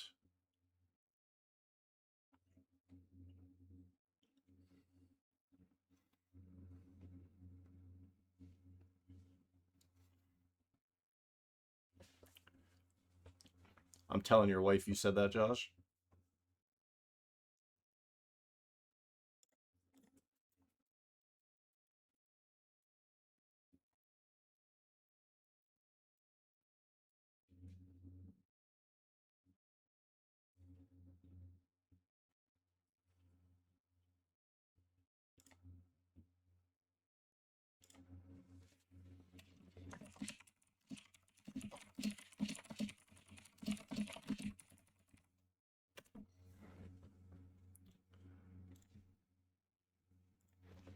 Ugh.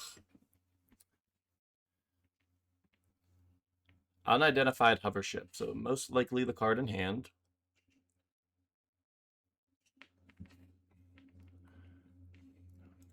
Glorybringer.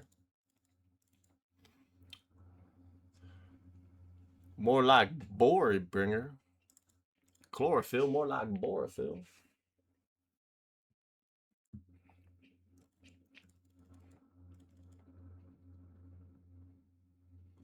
Oh snap! Oh man, so if he gets a land, we might see a Progenitus.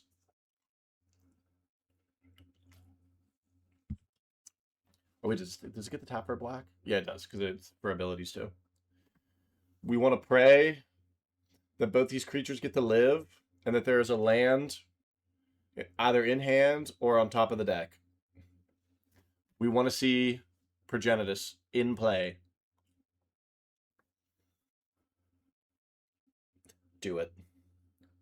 Do it.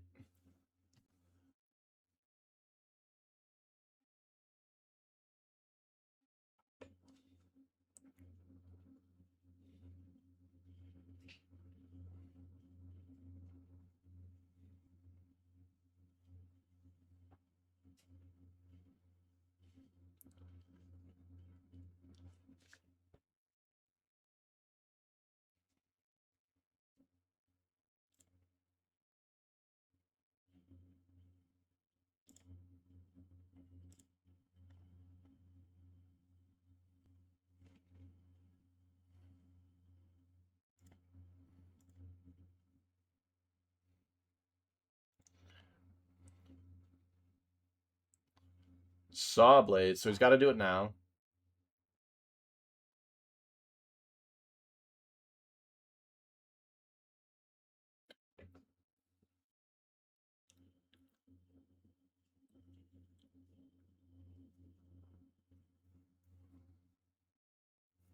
All right, let's see it.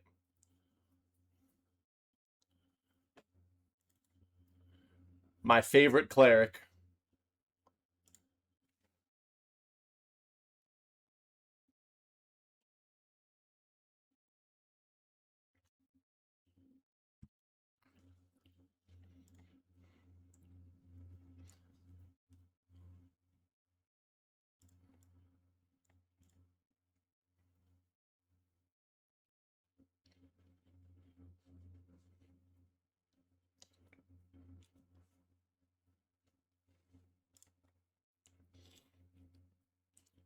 It's so funny because like Servo looks so far ahead, and just literally having the double Shadowrite Priest. Wait, up.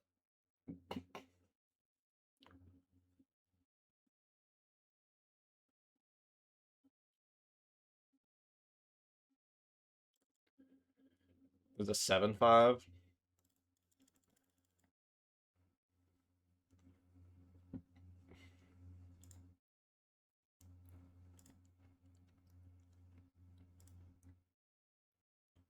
I wonder what black creatures are in the deck. So he has a Torok, he has another Shadowrite Priest, he has an Evolved Sleeper, Edgewalker. He has Ellis Ilkor. That's about it.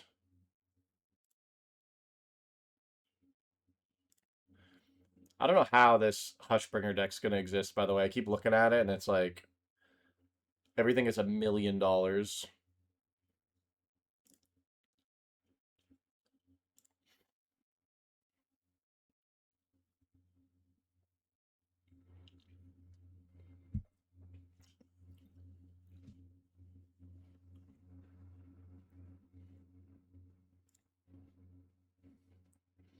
I mean, you're not going to be able to be a Doorkeeper Thrall deck. Probably a Hushbringer deck instead.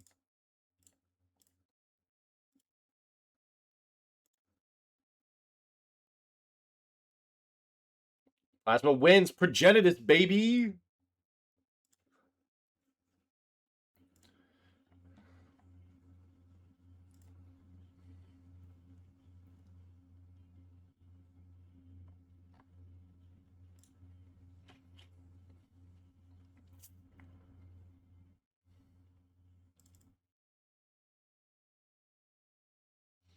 Oh, we're against Dude. Dude's deck's pretty good.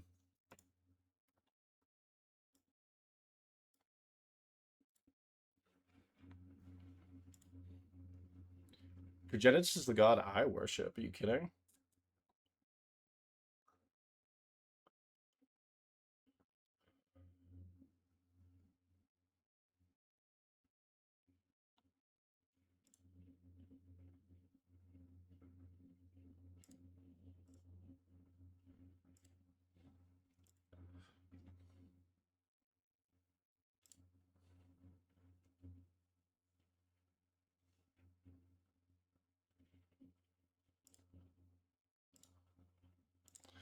So how are we beating Dude's deck? I think we just got to go over it.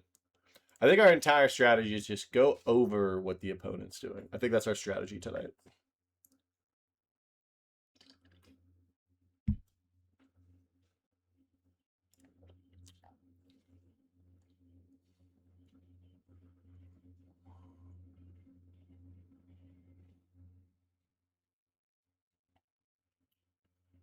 Where's Dude?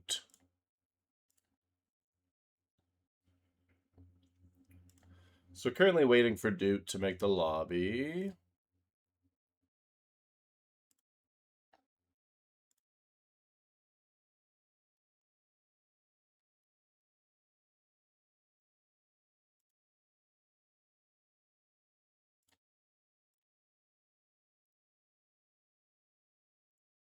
All right, so we got to go over the top. I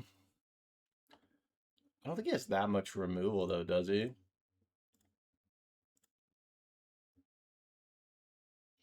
4 bolts. Yeah, he doesn't have that much removal, so we just got to go over him.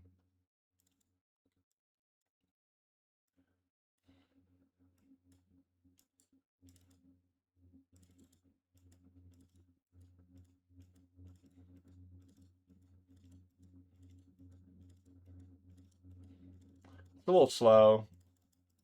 I'm mulligan it.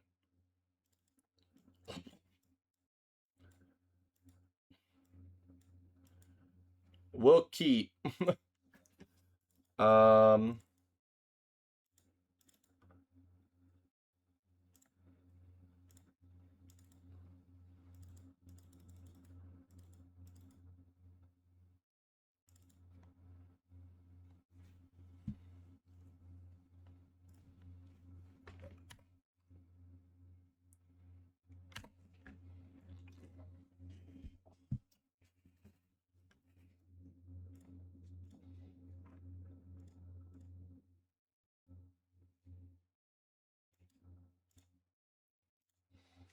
so if he kills, it's not the end of the world. If he leaves it alive, it's even better.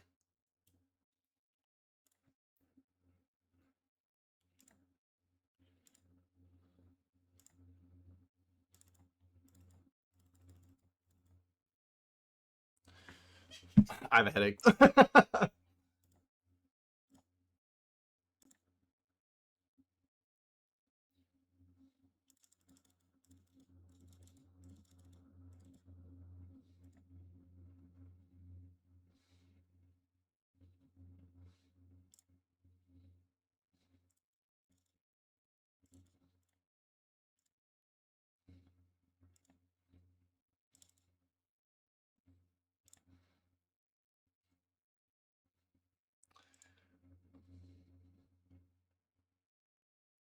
Well, this was disgusting.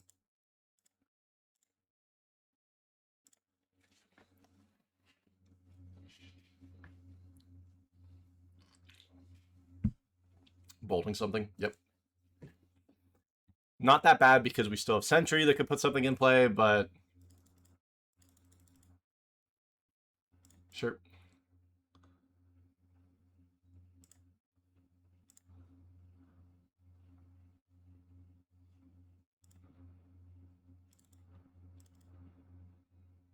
Just gonna go to combat.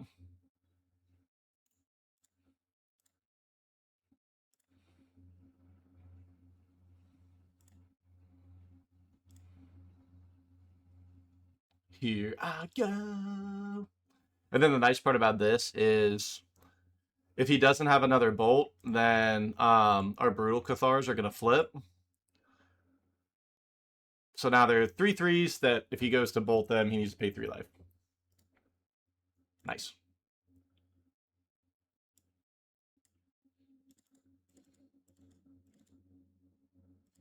I don't think I want Firewalkers in this matchup. It might be wrong, but we'll see. I think this is the same as like the Lizard deck, though.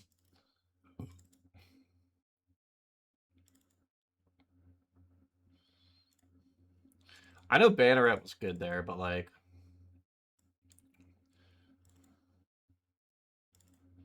I don't know, we'll try this.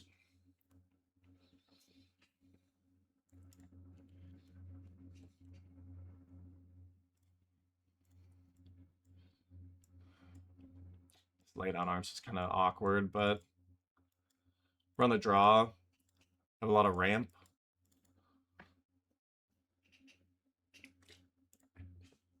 Yeah. Basic planes off the top is actually kind of fine here.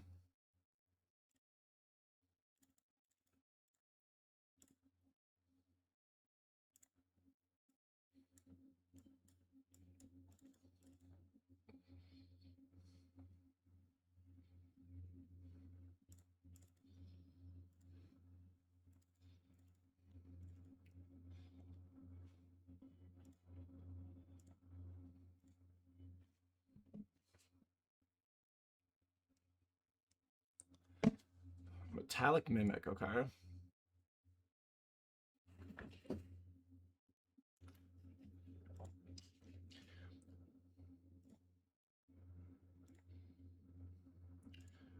So unless we draw basic planes, we definitely, I think, want to go Swords, Recruitment Officer here, play Remote Farm.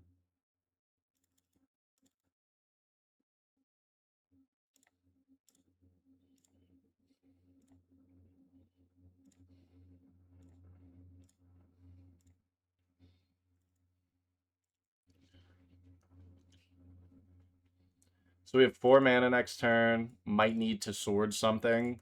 So it's probably Brutal Cathar and Swords.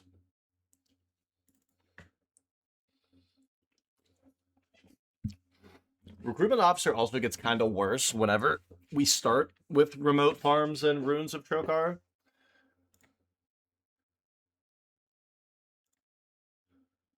Okay, so this is actually interesting because he can do this, probably sacrifice the Ignoble.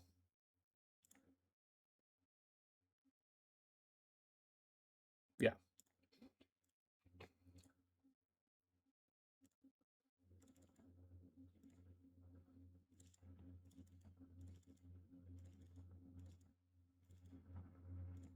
I guess we can Brutal Cathar the token and Swords the gut. That's probably better.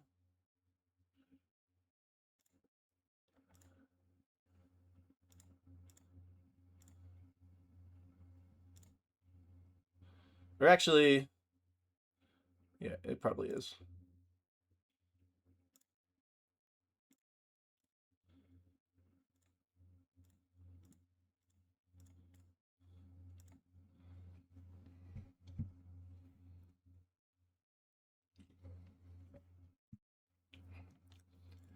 So we have access to 4 mana, 3 if we don't want to lose all of our lands.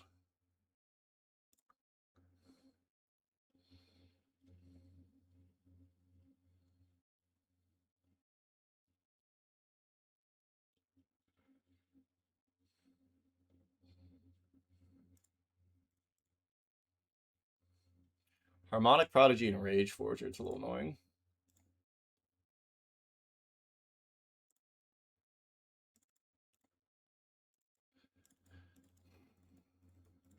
So this is good because we can just do this and not lose our guy.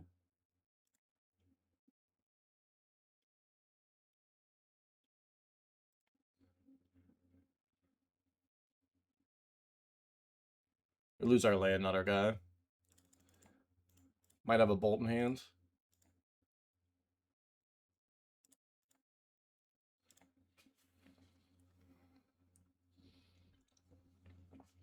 The thing that sucks right now is this lay down arms doesn't do anything. Because he has the double harmonic and then Rage Forger. One of our best draws here actually is literally just like basic planes. If he plays a land, if he goes like Prodigy and the Rage Forger, then it can be like play basic planes, lay down arms, the Prodigy, and then Brutal Cathar the guy.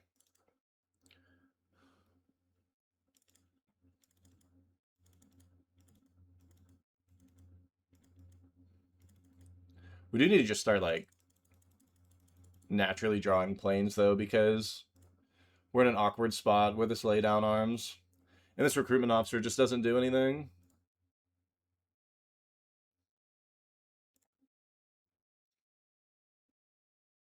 What's a wizard?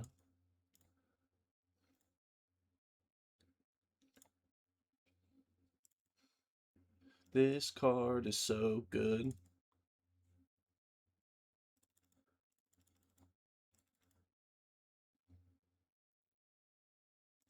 What do I care more about here? Probably Harmonic Prodigy.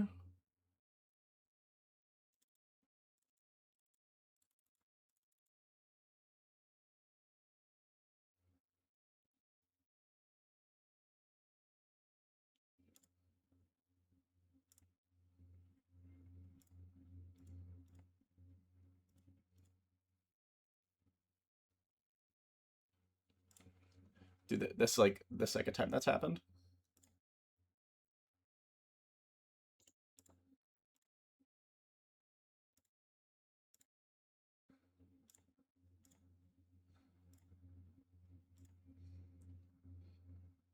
Which it's like not the end of the world because it's not like we have anything crazy going on.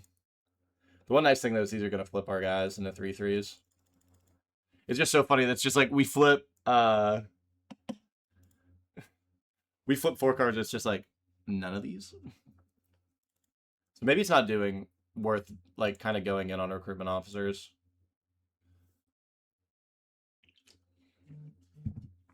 All right, runner, planes.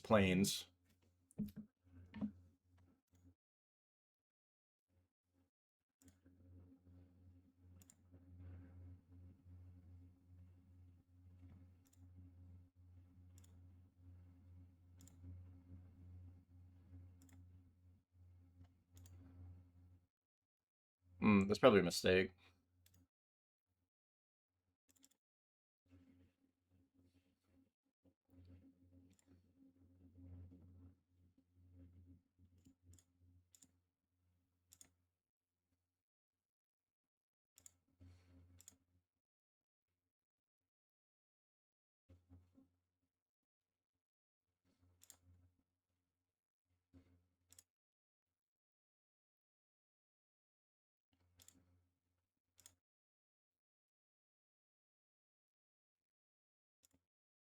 This is gonna flip our guy because we didn't cast a spell.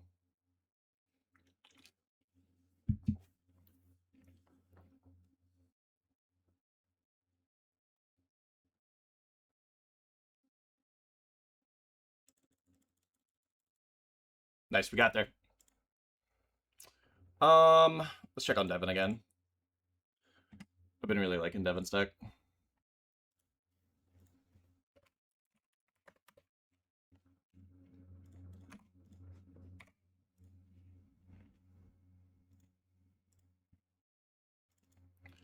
Oh my god.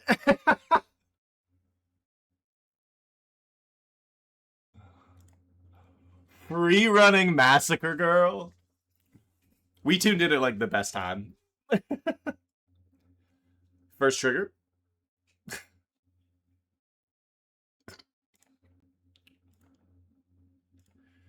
Real casual. Hey, wonder what's going on in this game.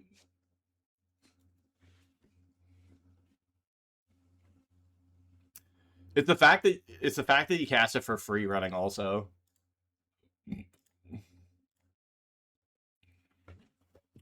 What happened in this game that Devin's already at 2?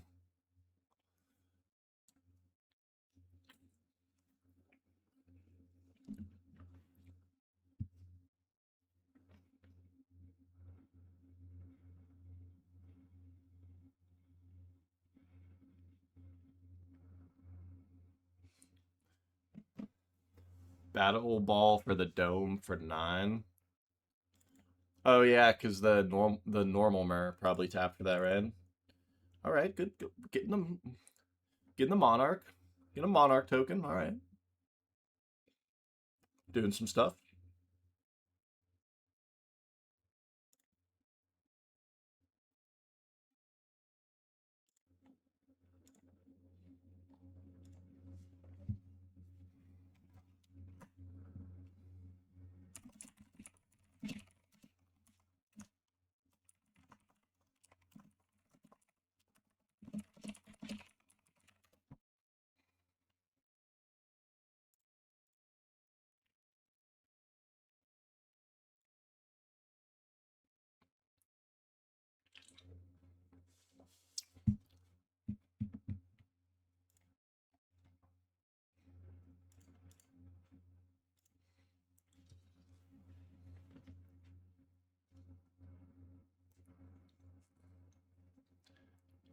Kicked 6 times. Here's what I want to know, and it's obviously not going to be the Mer deck, but can we just play like Cloud Post Dice Factory? Is this something we can just make for normal VV? What are the thoughts on that?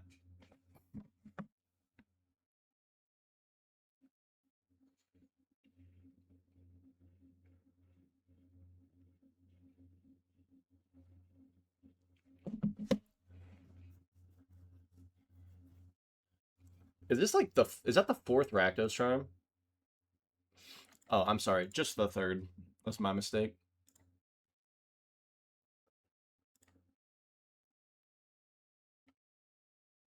Or going out for the mill plan.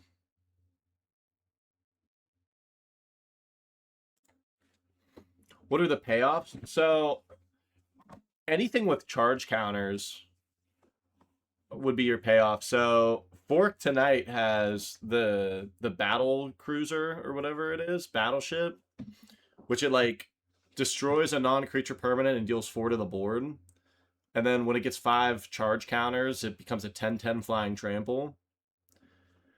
Um he's also on Magistrate Scepter, which like I don't know if you need that, but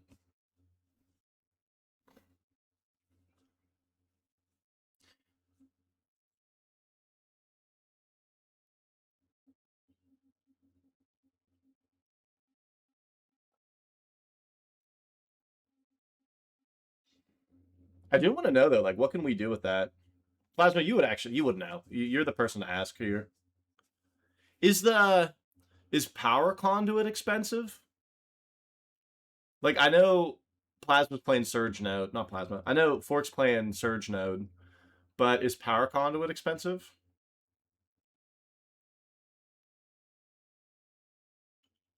Because that's how you can like move your counters around pretty easily.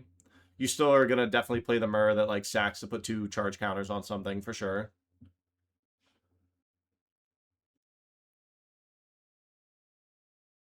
Square 407. That's like too expensive.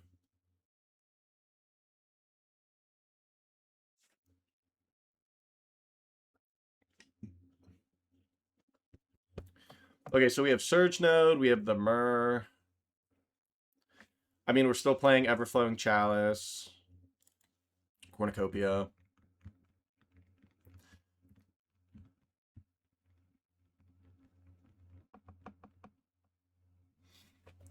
I'm gonna open this up in the window over here. I'm giving up on this Mardu deck for right now.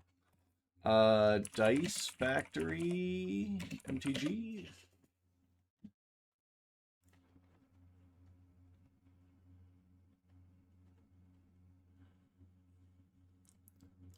Oh, you get to be a Flesh Raker deck. Yeah, you'll definitely play 1 Mystic Forge, but you're a Flesh Raker deck too. You just gonna play 4 of those. You could do Ancient Stirrings. I'm just looking at like a modern list right now. So while they're in between games, and I don't even know if these are all of the. The problem with keys is keys might be expensive. Like I don't know if this is the cheapest copy. So yeah, like $1.27. You could probably place like a couple keys, but like not a lot.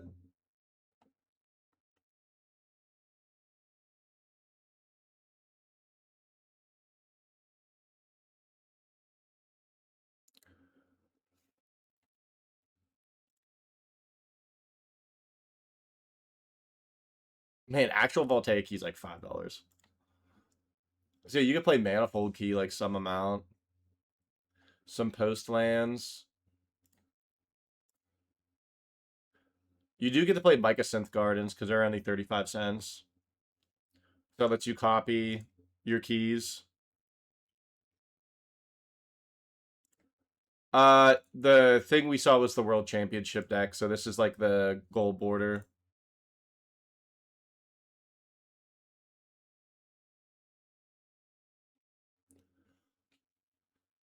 Yeah, you could just be like a Mystic Fort. You know what you could do? You could be in blue still and play Scour for Scrap.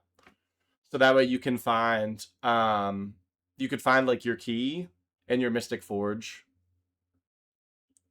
Because now this is gonna let you start doing like the stuff off the top of your deck.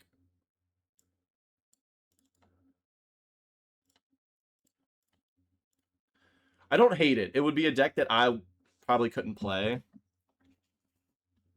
Actually, I could probably play Dice Factory. It would be one of those things where I would not talk on stream at all while I was doing it, but that's a deck that I could pilot. That's a combo deck I'd enjoy. I know Plasma. Last time you asked me, do you not play combo decks? It's like I do. I just all the ones I want to play, I don't want to play on Moto. Like I want to cast an enchantment and then play a creature that works with the enchantment, and I'm just gonna say I'm gonna represent a loop. Yeah, I really don't want to play post. I think I got the exact amount of post play that I want to do playing Legacy all those years ago, and that was absolutely it.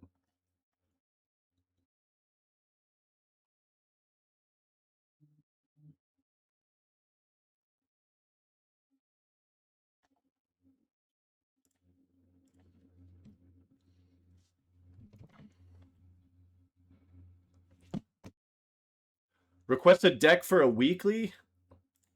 Yo, Jimbo. Oh my god.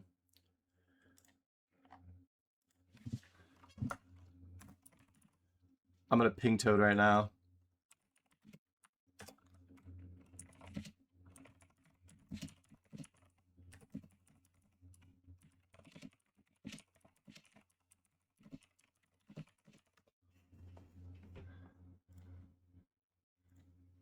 If you want Yo Jimbo, I just pinged Toad for his list. And as long as there's nothing crazy for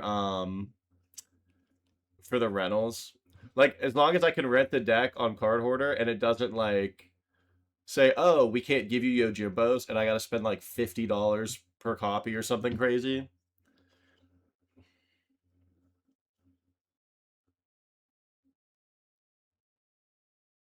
A combo control deck that I think is cool. Yeah, if there's anything I'll get Yo Jimbo from Toad, but if there's something different you want me to play, just send it to me. And I will play it Wednesday unless this room is like scorching Wednesday because I think it's going to be hot like it was like 2 weeks ago. But yeah, let me know for sure what you want, and I'll play it Wednesday as long as this isn't a sauna up here.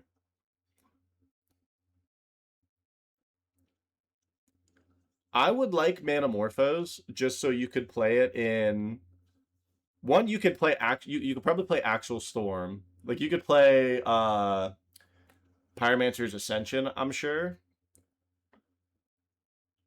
There was a cool what's that card called? So somebody built Cheerios and it was with Glimpse of Nature, Zero Mana Creatures, Song of Creation. So it's just like you're casting the creature drawing too. I can't remember how they won.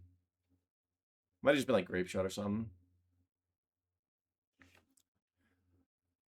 I think Prowess is too expensive now. I was actually just looking at decks because I was thinking of like more stuff I could play for the channel. And the stuff that I own in paper is the easiest because it's like what I have the most reps on. But I think I pulled up prowess. Ew, why is it doing this on Moxfield? What in the world?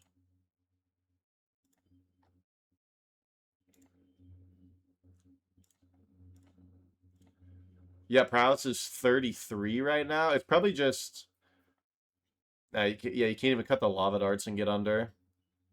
Mutagenics being 528 is like brutal. You could cut inspiring vantages because they're a $1.50 a piece, but the problem with that is like, I mean, I don't know. I got some money in some other weird things. Like Tormod's Crypts are like 42 cents. I could trim those. Mutagenic growths, lava darts, and inspiring vantages. And the tough thing is like you really don't want to cut inspiring vantages. You could build mono red though. Building mono red, you save a lot in the mana base, and you can probably play just like the fourth lava dart and like fire blast. The only issue is I feel like losing Luminancer blows. Yeah, redlists are cheap.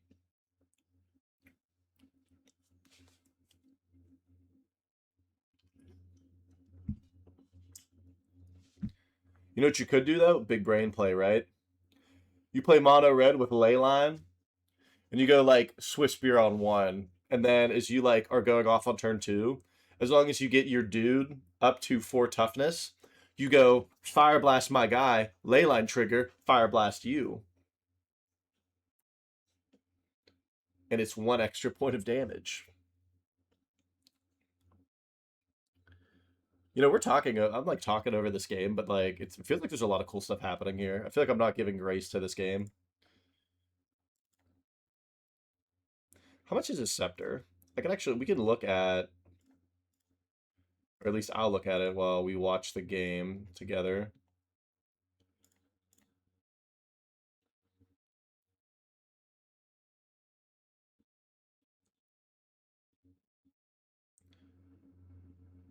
Ooh, Scepter's 381. That's more expensive than I want to play. Yeah, but Battleship's only 41 cents. Like 41 cents is so doable. If you're in blue, you get Tinker, so you can tinker away like a Surge node or something for your Mystic Forge. Dude, I know this is not in Spirit of Creator Clash, and neither is this. I'll say it.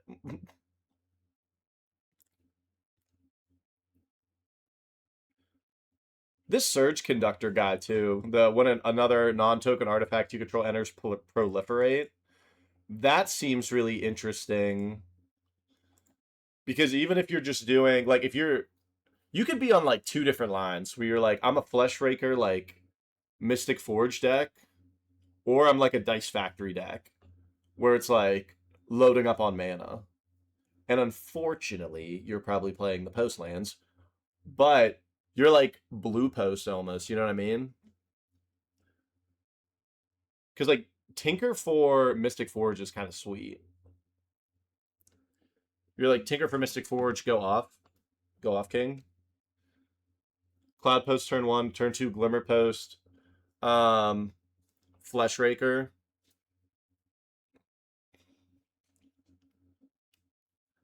It sounds interesting. It sounds like something that might be cool. That's actually what would happen to me, and then my opponent would go Glimmer Post again, and then they would go Mystic Forge into Soul Ring into like never hitting another land off their Mystic Forge.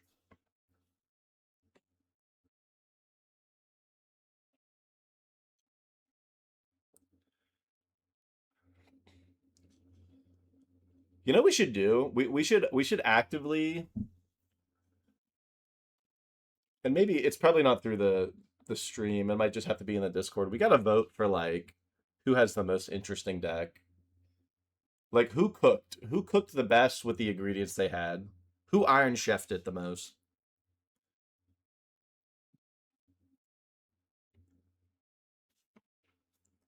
Because these 2 decks on the stream right now, I think are up there. I think these 2 are your Iron Chef decks right now. Toads is up there, but I think these 2 are pretty solid.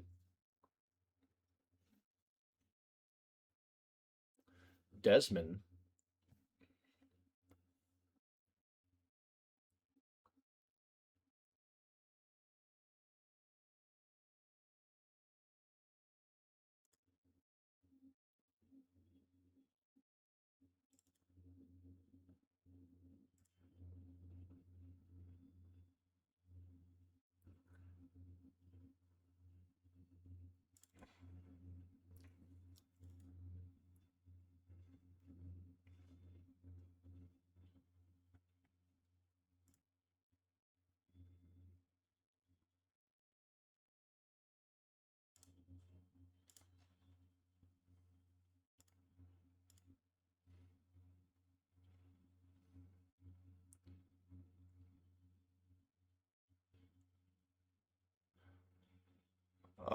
I'm gonna have to get some reps in with Yojimbo here.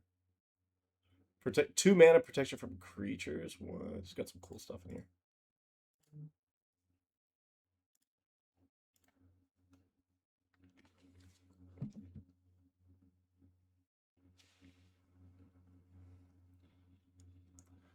Dude, this song's a banger. I gotta actually add this to a different playlist.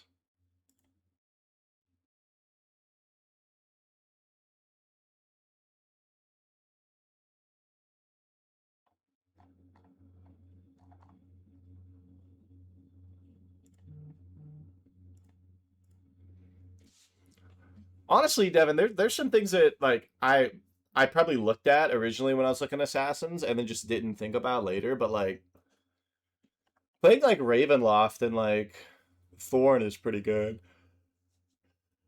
You probably could have played more copies, but oh, this is starting to look kind of bad.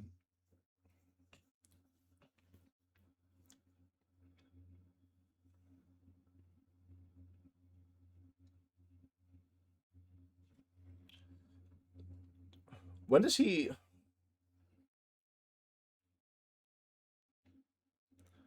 So he can't get infinite turns right now because he's only got 2 scepters. However, he will probably take the next like 5 turns or something, maybe more.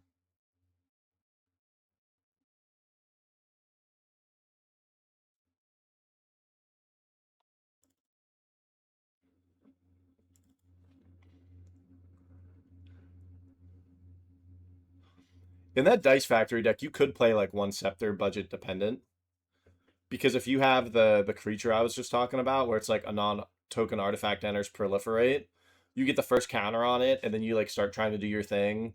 If you fizzle at any point, ideally it has enough counters, you just go, I'll take an extra turn, untap, excuse me, untap everything, go off again.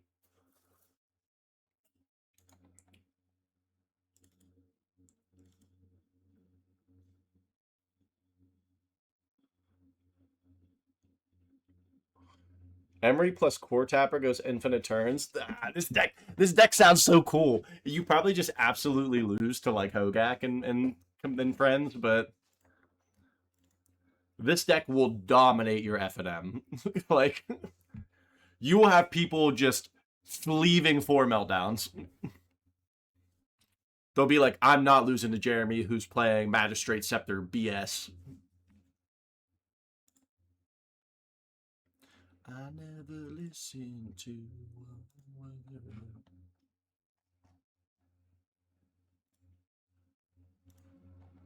Is this the last match?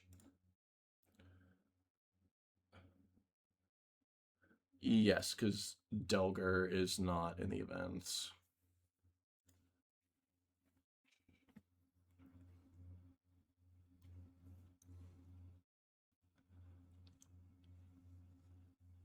Devin did get a turn, but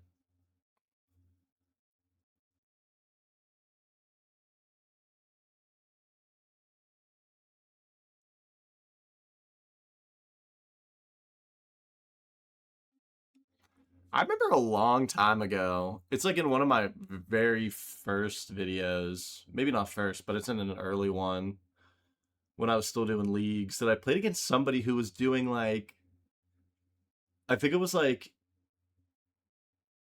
Aether. No. What the hell's the It was the one in standard where you would pay energy and cast something for free, and they had like some extra turn spells. I don't even remember how it was killing me, but Aetherworks Marvel. That's right.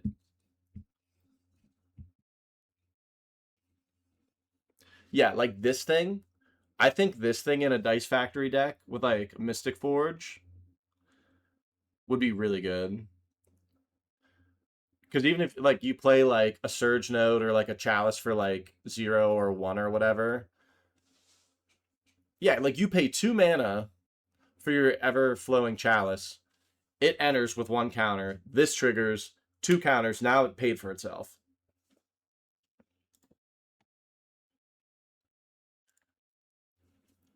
I smell something in the kitchen, but I don't know who's the cook. Pentad Prism? Yeah, Pentad Prism works too. That's a good call. Okay, hear me out. Hear me out. Is this a paradoxical deck? Are we picking stuff up? Even if it's just like Surge Node or like.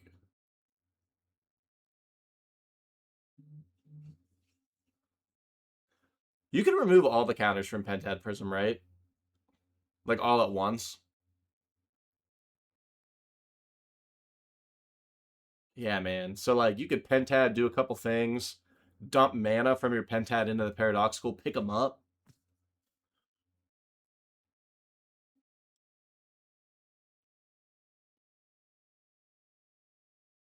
Yeah, I just didn't know if it was locked to once a turn or anything. Normally, when people were Pentad Prisming me, they were like ad nauseuming me, so like I really didn't give a shit about like what that card was doing after that. They'd be like turn 2 Pentad Prism, and I'm like, I'm running out of time. Like that Lotus Bloom's coming off of exile, I'm screwed.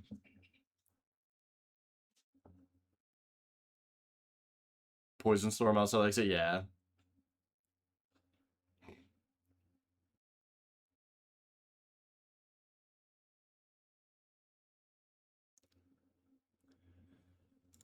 This is getting too deep in the sauce, but you said Poison Storm.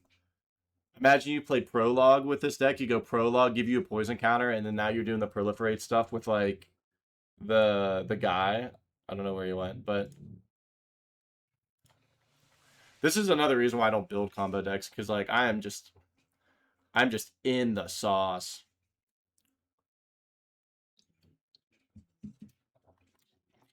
Is there anybody else undefeated, or are we the only undefeated?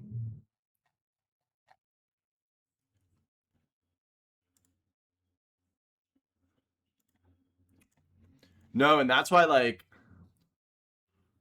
I like I like decks that are a clear like A B, like food chain, like primal prayers lists and stuff. Mulligans are killing you, Devin. Yeah, it's tough. And that's why like even traditional Storm. Storm was like one of my first modern decks.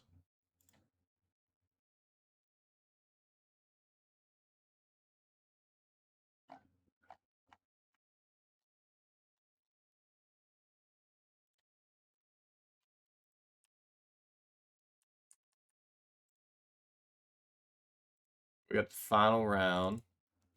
Nicadal Burn. I still my Bring the Light list is very like domainy, and you can like get Kavu as a 4/4 turn 2. Turn 2? No. 3/3 turn 2. 5/5 turn 3. Pizza Maw. I don't remember what Pizza Maw was playing.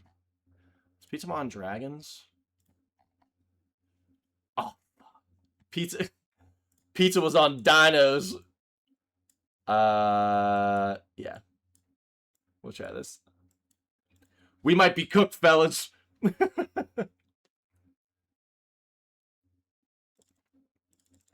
Here's the thing: we might have time. We might have time. So we have turn 2 Preeminent Captain, which is good. I know they don't have removal game 1. Oh fuck, they got Grazer. Oh my god, I didn't even notice that they had Mosswort Bridge.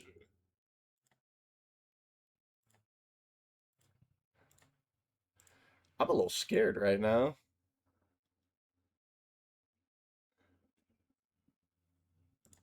Stomper, okay. He needs 6 lands for this? 7 lands, okay, even better. Attack with that Grazer. Attack with that Grazer. Coward.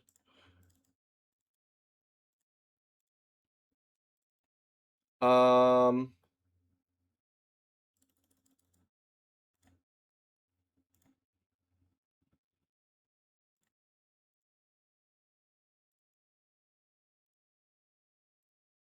That was actually a pretty good draw.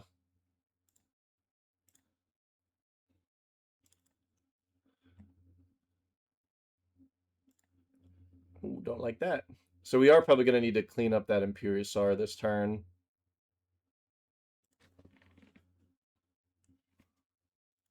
Excuse me?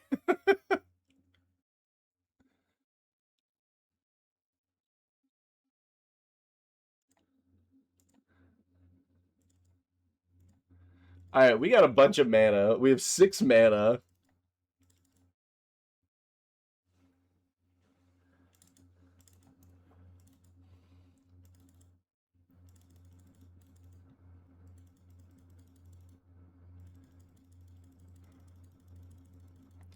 I think we're going to lose our preeminent captain this combat. I don't think there's really anything we can do to not lose it.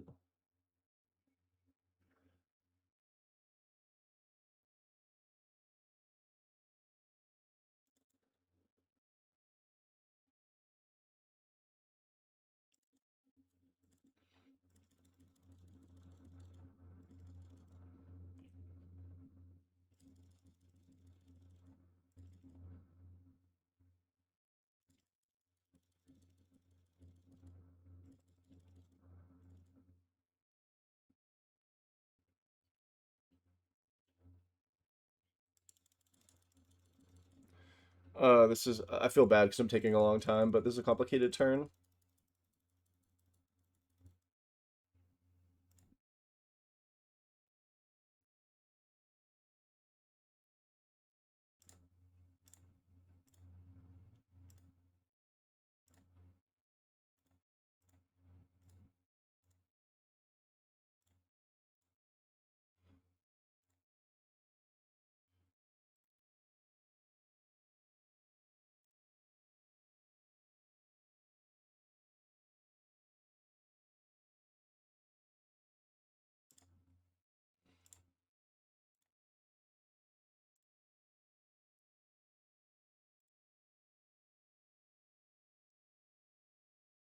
So I think he has Trample, which is good, but he's going to get this card off Mosswort.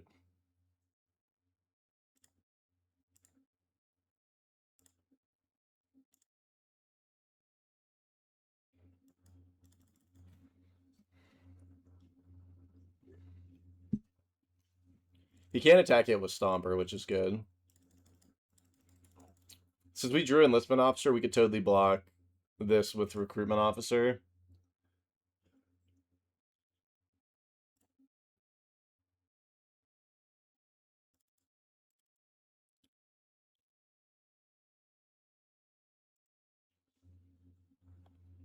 So he is going to attack me.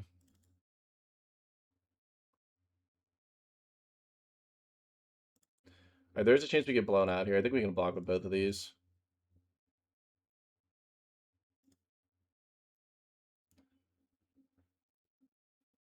Is it the freaking buff?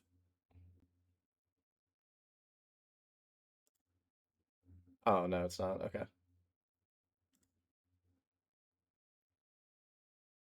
9/9 and 8/8 trample.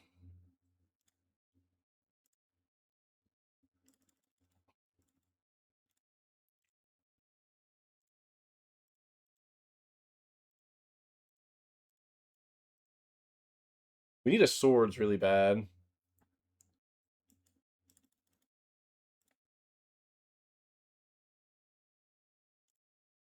Well, that's no good.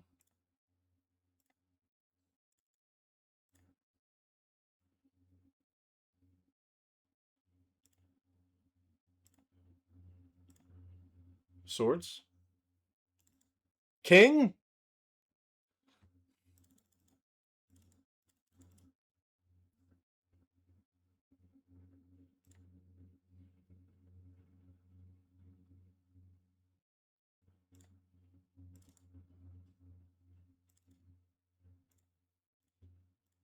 You know what's funny is our laydown arms is absolutely trash against this deck. What is happening?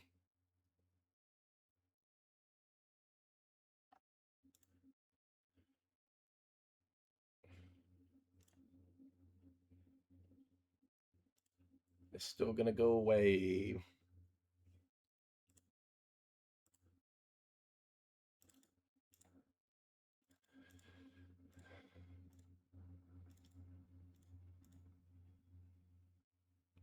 Let's see what we hit off this.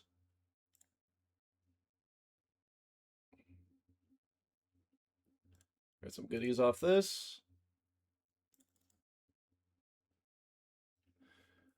Alright, he still can't block.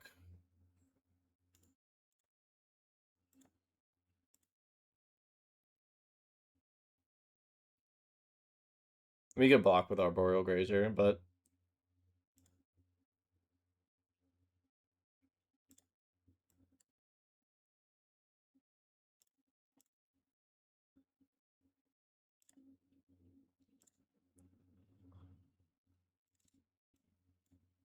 look at all of our great all of our great 6-drops.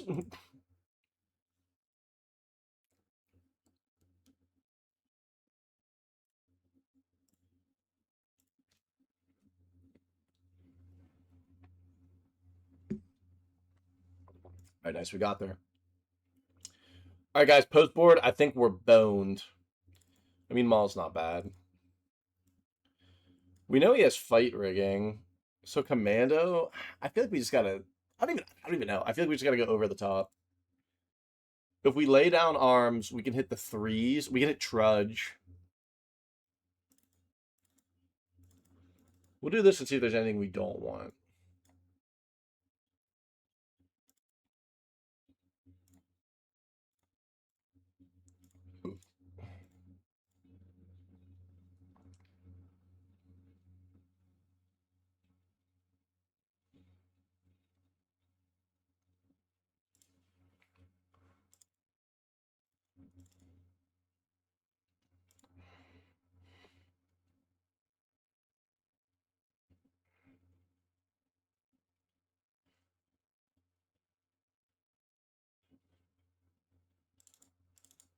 Maybe just one lay down arms?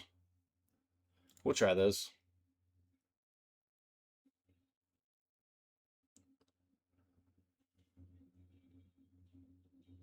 I think he just goes bigger than us. We need to hope his hand's really slow like every game. Yikes. Did he keep? Well, against a 6. We do have Captain, but like we don't have any ramp. We're gonna mulligan. Oh.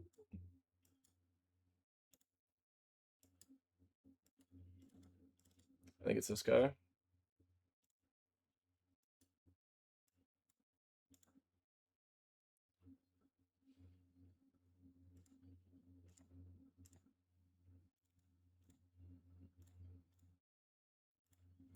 So if he plays something like a Trudge or whatever on this turn, then we can Palace Jailer it.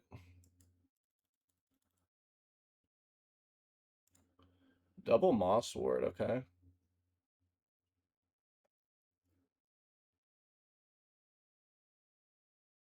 Yeah, we're hitting this.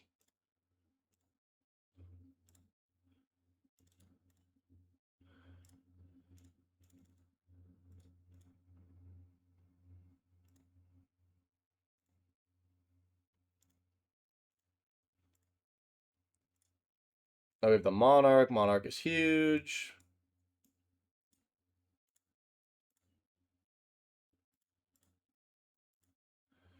Topiary, we don't need to care about that yet. What does he need for this? 10 power?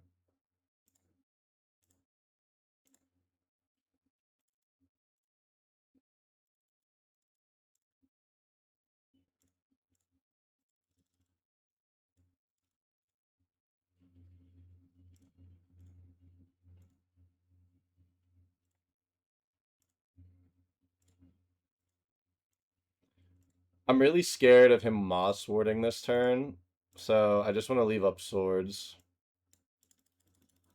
Because we could have went and played War Chief there too, but Or I'm sorry, we could have not played this, but played War Chief instead.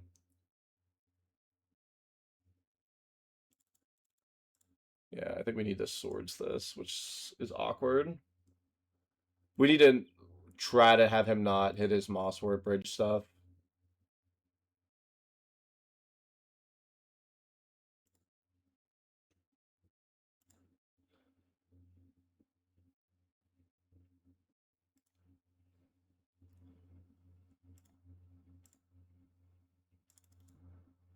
I mean, that's pretty good. So let's think about this.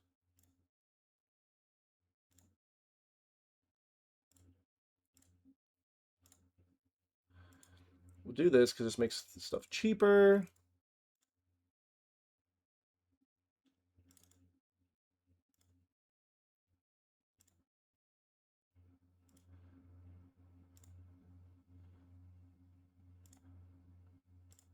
Lose a mana. We have the swords available in case we need to hit his guy. Do we have lethal next turn? 3, 6, 8, 11. We're one off.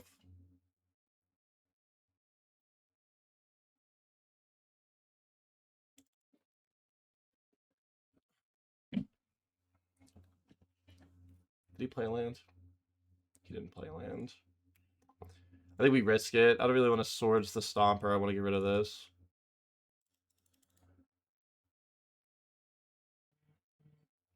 Yep.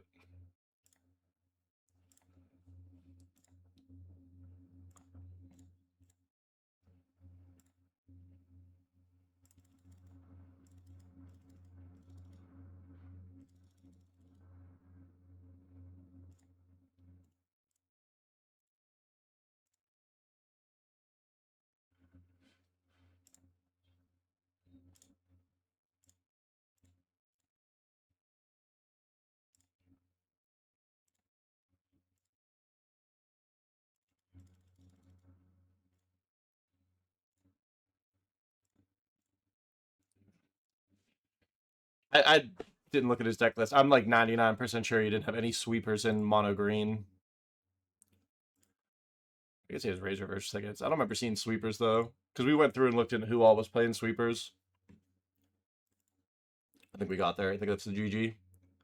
GG's. GG's.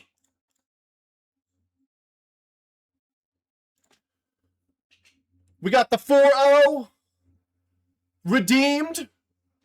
Creator Clash redeemed.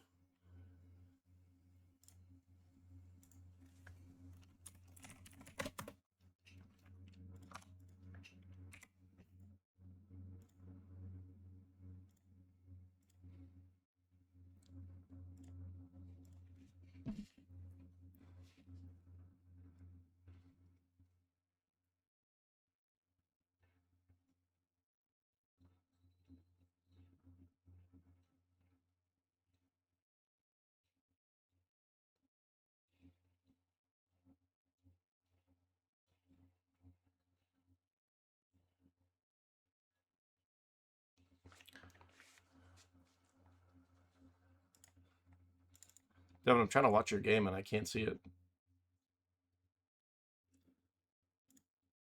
Check out plasma stuff. Lucky son of a gun, bro. I worked for this.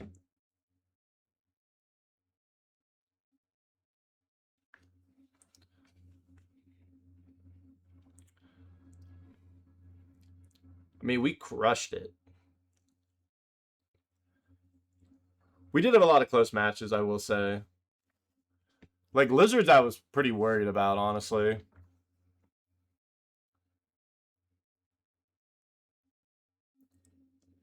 So, I didn't mention it at the start, but I almost played, like, a version with Champion of the Parish and, like, Thalia's Lieutenant, because a lot of soldiers were innately human. And I was like, this is not... This feels against the spirit of what we're doing for Creator Clash.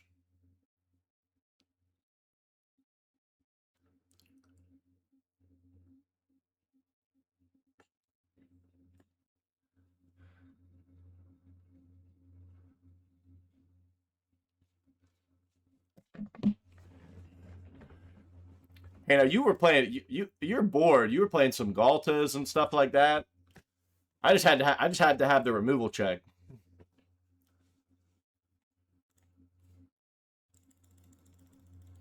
I could have been sitting there with like 2 enlistment officers in hands. What did I just see? Oh, dispelling exhale. Exhale. This dragon's mana is so much fun. Where's Dan Cohen? Do you mean Dirk Hetzer? No, he's not in Creator Clash. He's banned.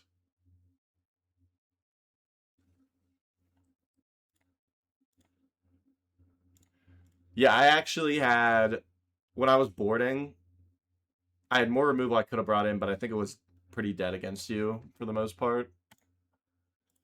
Because you like go, your top end is, it would have been good game 2 because you were doing like trudges and stuff, but when you start playing like your high cost stuff, it's like never online.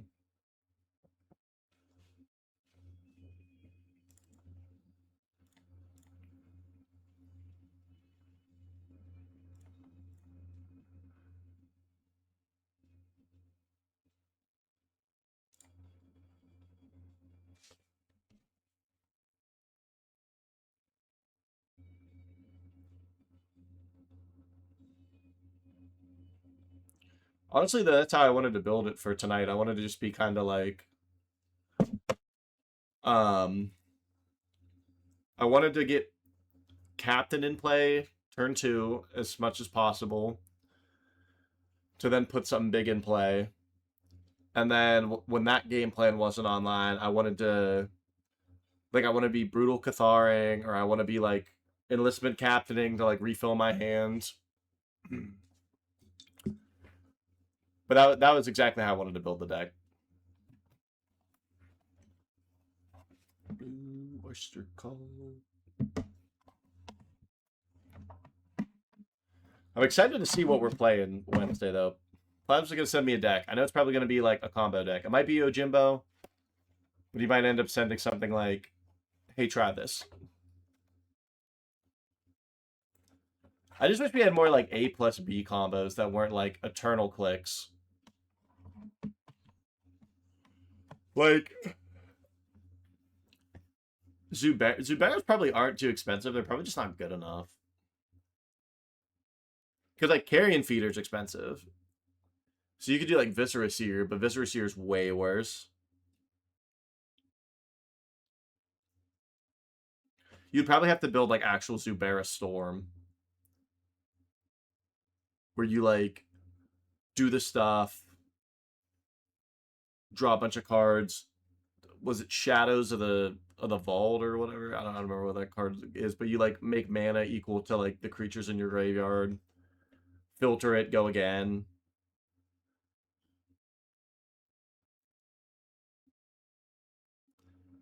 My high-tide opponent just like remands my like Zubera. Songs of the Damned, yeah.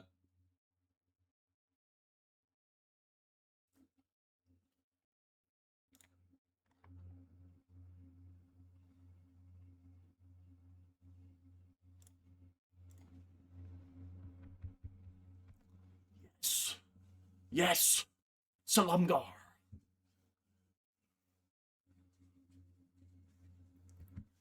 Ban cards in VV until Salumgar is playable.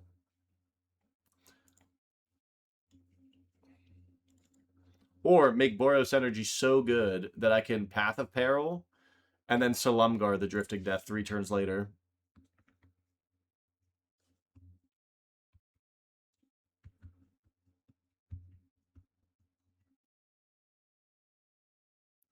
You know what? I'm not even kidding. I think another issue that whenever I'm playing combo decks on here is that like I can't do this. Like I'm like thinking about the things going on for that turn.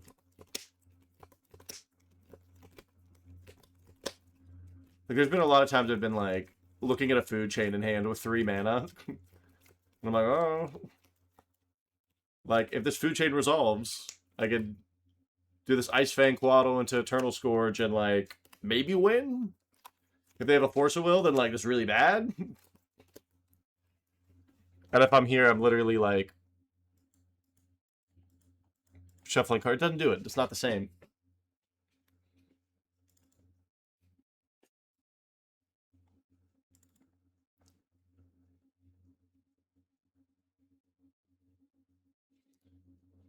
Yo, hold up. This card's cool.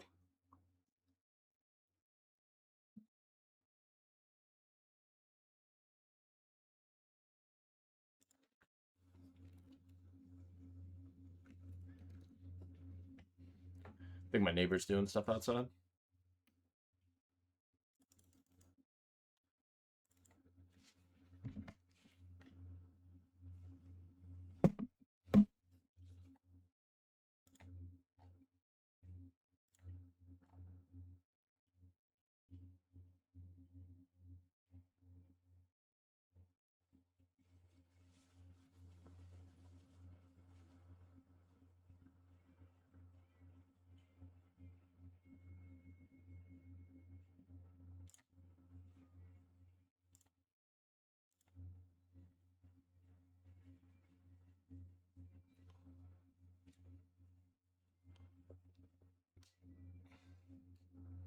All right, Drake wins. I want to watch Devin's deck.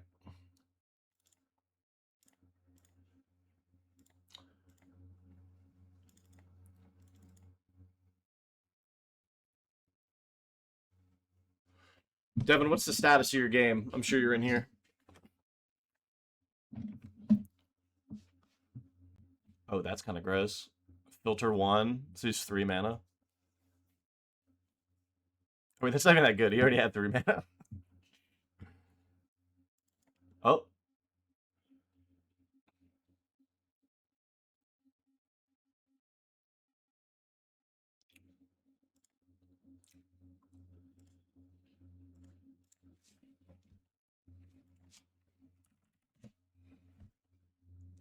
That cash grab was 3 forests. All right, Devin said this is game 3.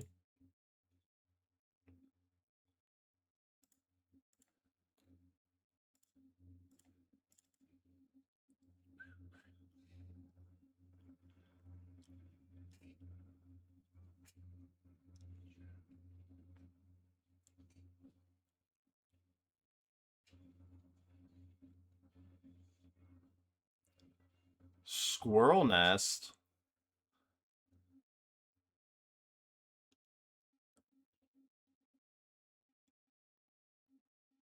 He's going off. He's making squirrels.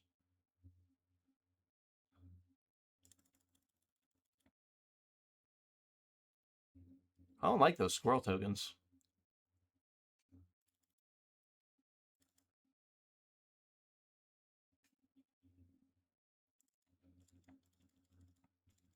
So we set up a thorn.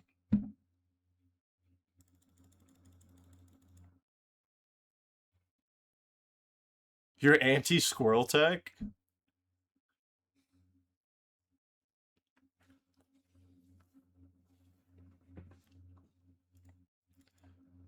Dude, Toad has infinite mana.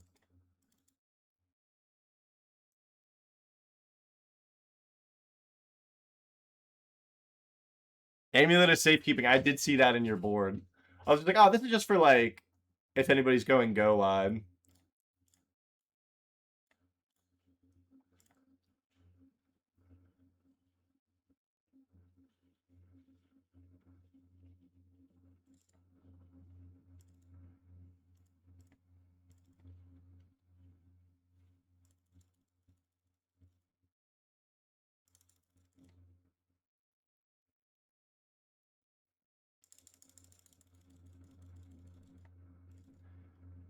Man, Devin has so many cards in it. Devin has 6 cards and he's not playing anything.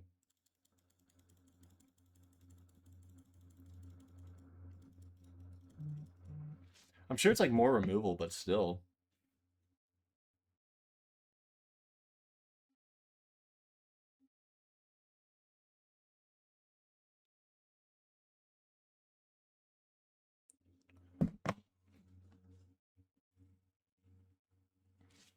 Oh man, if we're bolting squirrels, we're in a tough spot.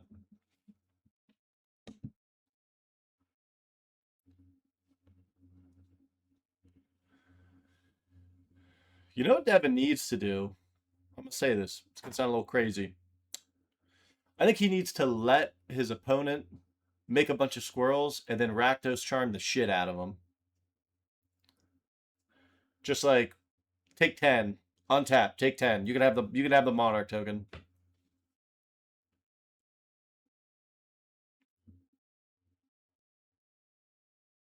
Guys, it's so hot up here.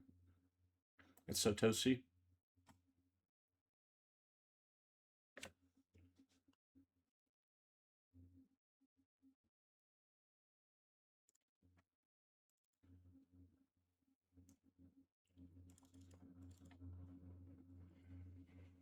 Hmm. This is the last match. Yes, it is. Oh.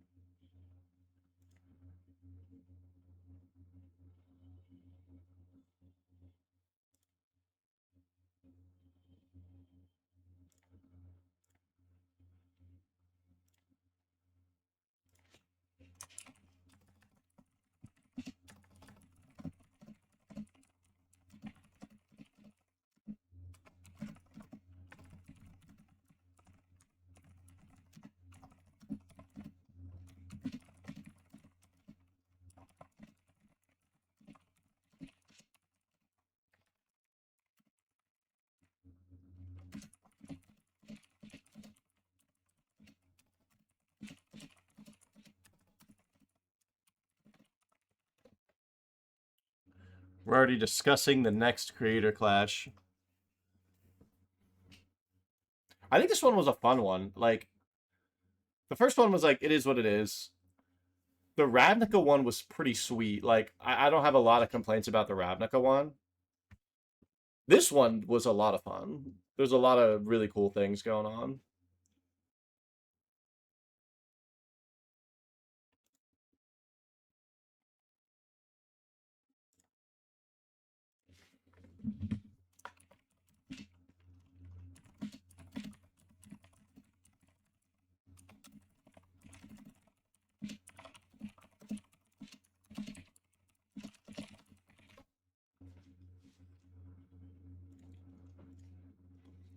I'm kind of thinking, like, what about, like, an obscure mechanic?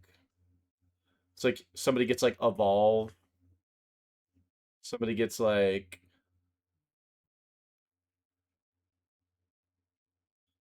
you get, like, evolve. Forecast.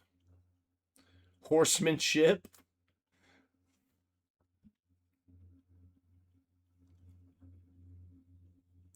Banding. Jesus. But yeah, it's like, that one's not, like, maybe 16 copies. Maybe it's, like, 12. Hideaway. Maybe it's like you have to play 12 hideaway cards, but the rest of your deck could be whatever. So it's like, do you play just like 4 hideaway lands, 4 hideaway enchantments, and then like some other 4 of, and then your deck's just like a control deck or something? That sounds kind of cool.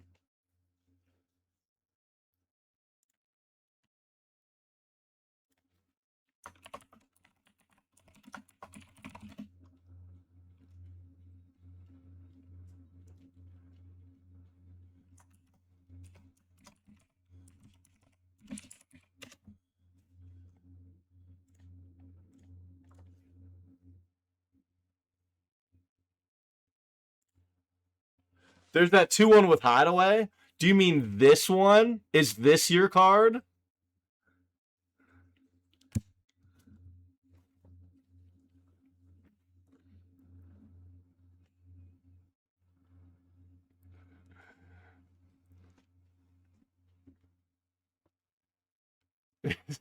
Did you mean this card exactly?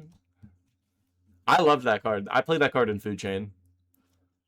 It's like, I'm actually, so this is like my blue stack of cards that I need to like put back into like, oh, these are cards I may play in something, and I have like the play set of them on top. I just happen to have that because you could play them on turn 2 really easily, and then if you played a food chain, so you could like dig for one of your combo pieces, then you'd play a food chain, exile it, and then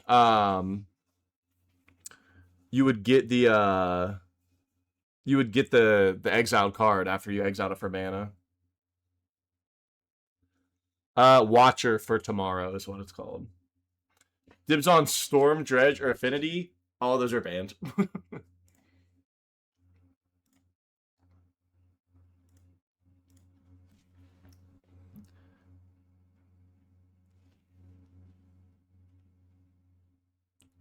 Tongue-tied in ecstasy. I think we should think on it. I think we have some good ideas. Like, I like the Planeswalker idea. I do think the mechanic idea is kind of cool. Because there's probably some cool mechanics that we can throw in before we randomize. I do like the wedge set idea. How many wedges? There's 10 wedges, right?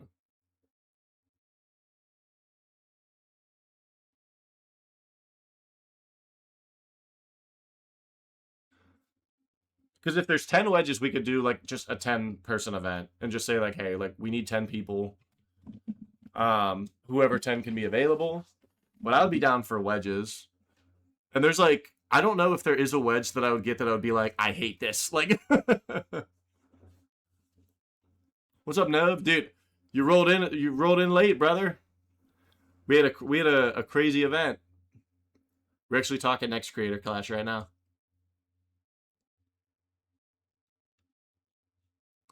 To recap for you, we 4-0'd. We 4-0'd with soldiers. Deck felt busted. Obviously, probably worse than just the normal mono white Stompy list that I have, but it did feel really good. We're watching Devin right now play Assassins versus Toad on Squirrels. Set roulette, but it's all wedge sets. I mean, we could do that too. I think you kind of, if you do that though, you're gonna like run into like power creep. I think,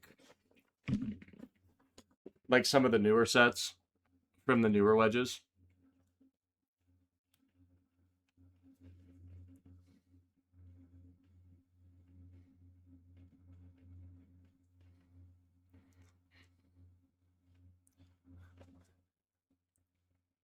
This squirrel girl is about to do some damage to Demon.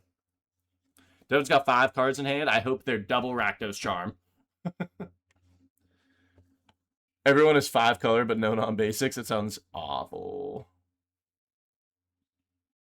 Dominaria Plane Constructed, genuinely interesting. I don't know Dominaria that well, like all the planes. And I'm gonna end up hemorrhaging myself because I'm just gonna go like Linoir Elf and a Steel Leaf Champion and just be like, this is all I know from the plane. Technically, there are only 5 wedges. The other 5 are shards. Okay, buddy.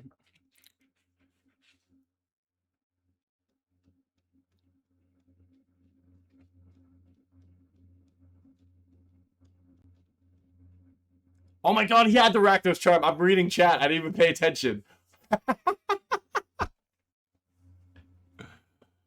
Oh my god, that's awesome.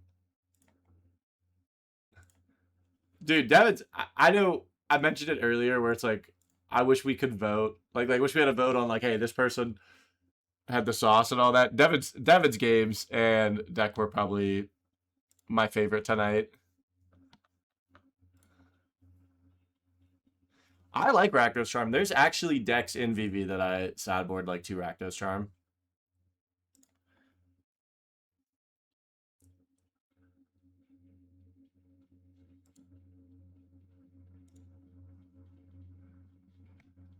I'm something of a Rakdos Charm enjoyer myself.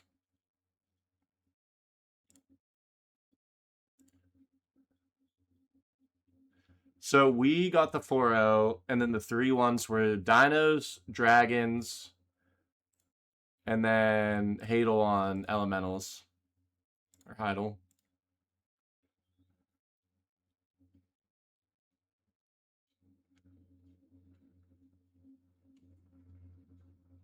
I probably don't want to figure out the Honestly, I would probably be down, but I am actually like kind of sweating my ass off up here.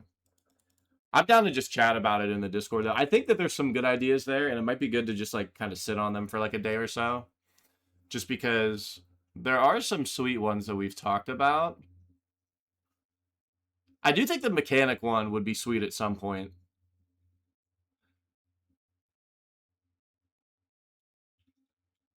Deck felt good last ever gave me Mulligan. Yes, how goes, brother? Devin ran scam a couple weeks ago with Fury and Grief. All Yumori decks? Okay, wait a minute. Hold up. Wait a minute.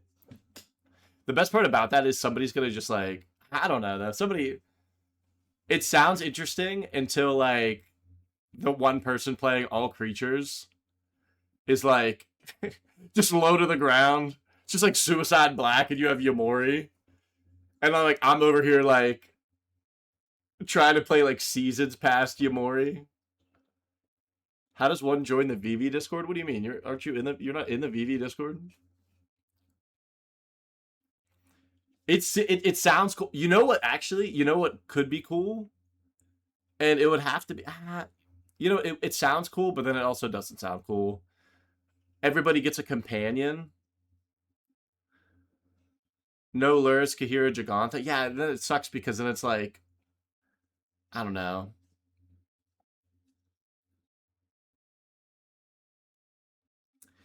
Are there any companions other than Luris that don't work in their deck?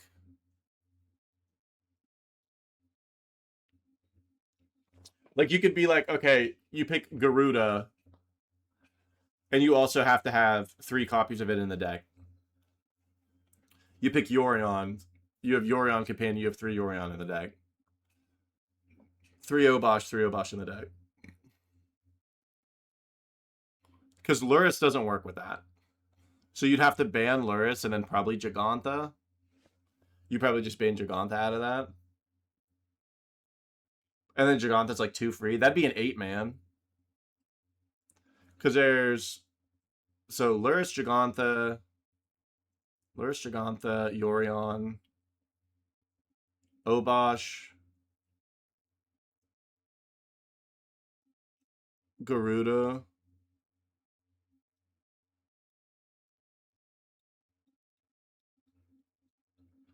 Lutri doesn't work technically. That's a good point. Oh, isn't the Fox restricted too? Zerta's restricted, right?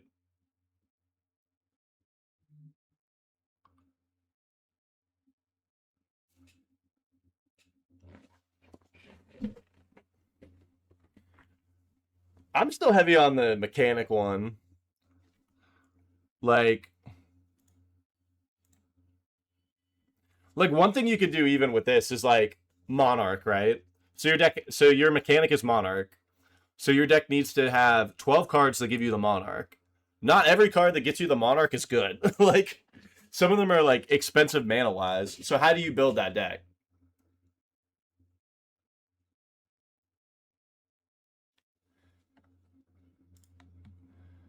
I'm trying to think. You could do Daybound, which sounds awful, but like that's a mechanic.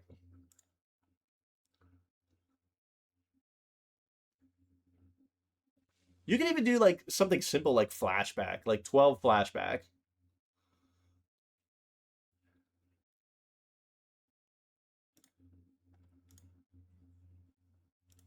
Abide by 2 companion restriction. You could do that. I would literally probably yeah, literally just what Josh said. I would probably literally just do like uh Obosh Luris and just play all 1-drops. I'm just like black red aggro with like burn. Garuda Obosh, yeah. My deck is just lands.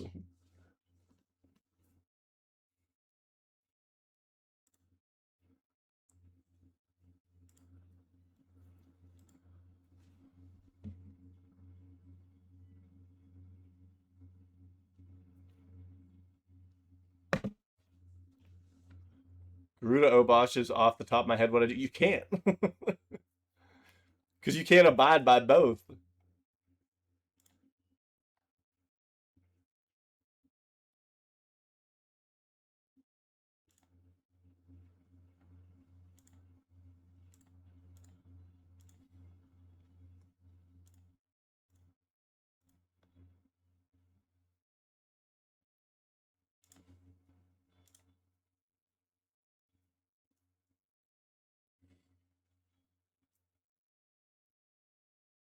I don't hate the Planeswalker one though. It just depends because like some of them only have like so many printings. If you only had like 8 people, like if we did like the 8 like we originally did, you can do it really easy because you just name like Gideon, Jace, Chandra. They have like a million printings. Like Dovin Bond doesn't have too many printings, but a lot of his printings are cheap. Ashiok has at least some cheaper printings, but the only thing I don't like about the Planeswalker thing is I feel like you lose kind of like building around the deck. Like if you get like Dovin Bond or Jace, I feel like you're just playing like a blue deck. It's not really like a Planeswalker deck, you know what I mean?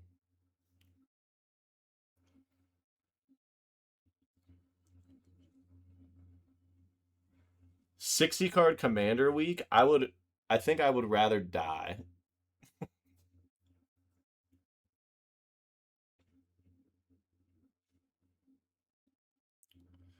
Okay, hold up. I do okay, so related to the companion talk though, everybody has to register a Lutri deck.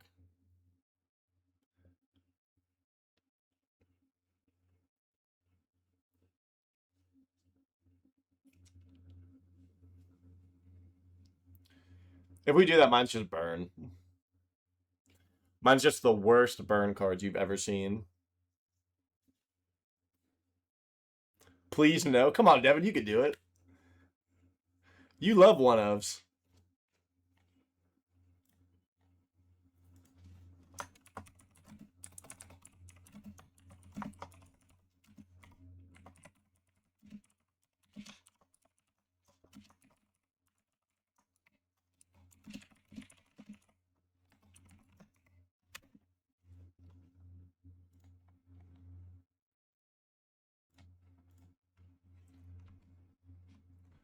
Artist restriction, I would screw that up. I'm not even kidding. I would be the one who would be like registering an illegal deck. All right, we are over the 3 hour mark here.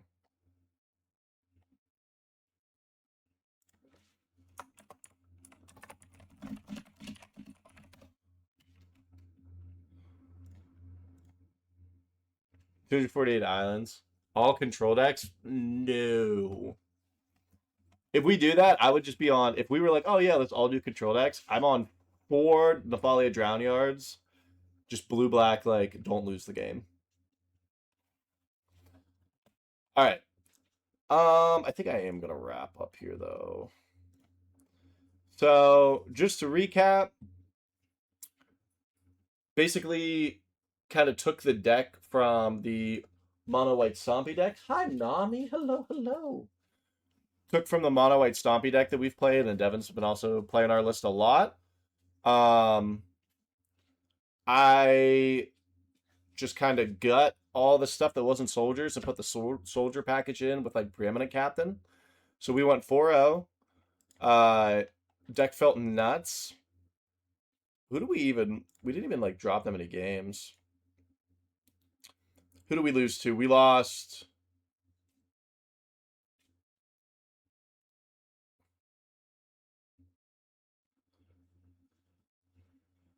I think we lost one game against Lizards. I think we were undefeated otherwise, but the deck was nuts. The mono white Stompy list for actual VV plays very similar, also nuts. If you're watching right now on Twitch, I am affiliate. You can use your Prime sub. You can just sub. We have channel points to request decks. Plasma, I got to do your deck at some point here. Whenever we lock down what you want to do. Also have emotes. You can look at Devin's bald head if you sub. It's exclusive to that. You can also stockpile your points and get Corbin banned forever. That is an option that you're able to do with channel points. If you're watching on YouTube, or if you're watching on Twitch and you want to know about the YouTube, this video should go up tomorrow. All the streams go up on YouTube the next day, typically, maybe a day later, depending on what I got going on. If you're watching on YouTube, like, comment, subscribe.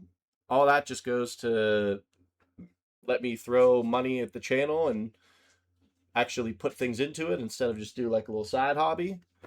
But Creator Clash has been a ton of fun. I'm excited for the next one. It'll be sometime in August.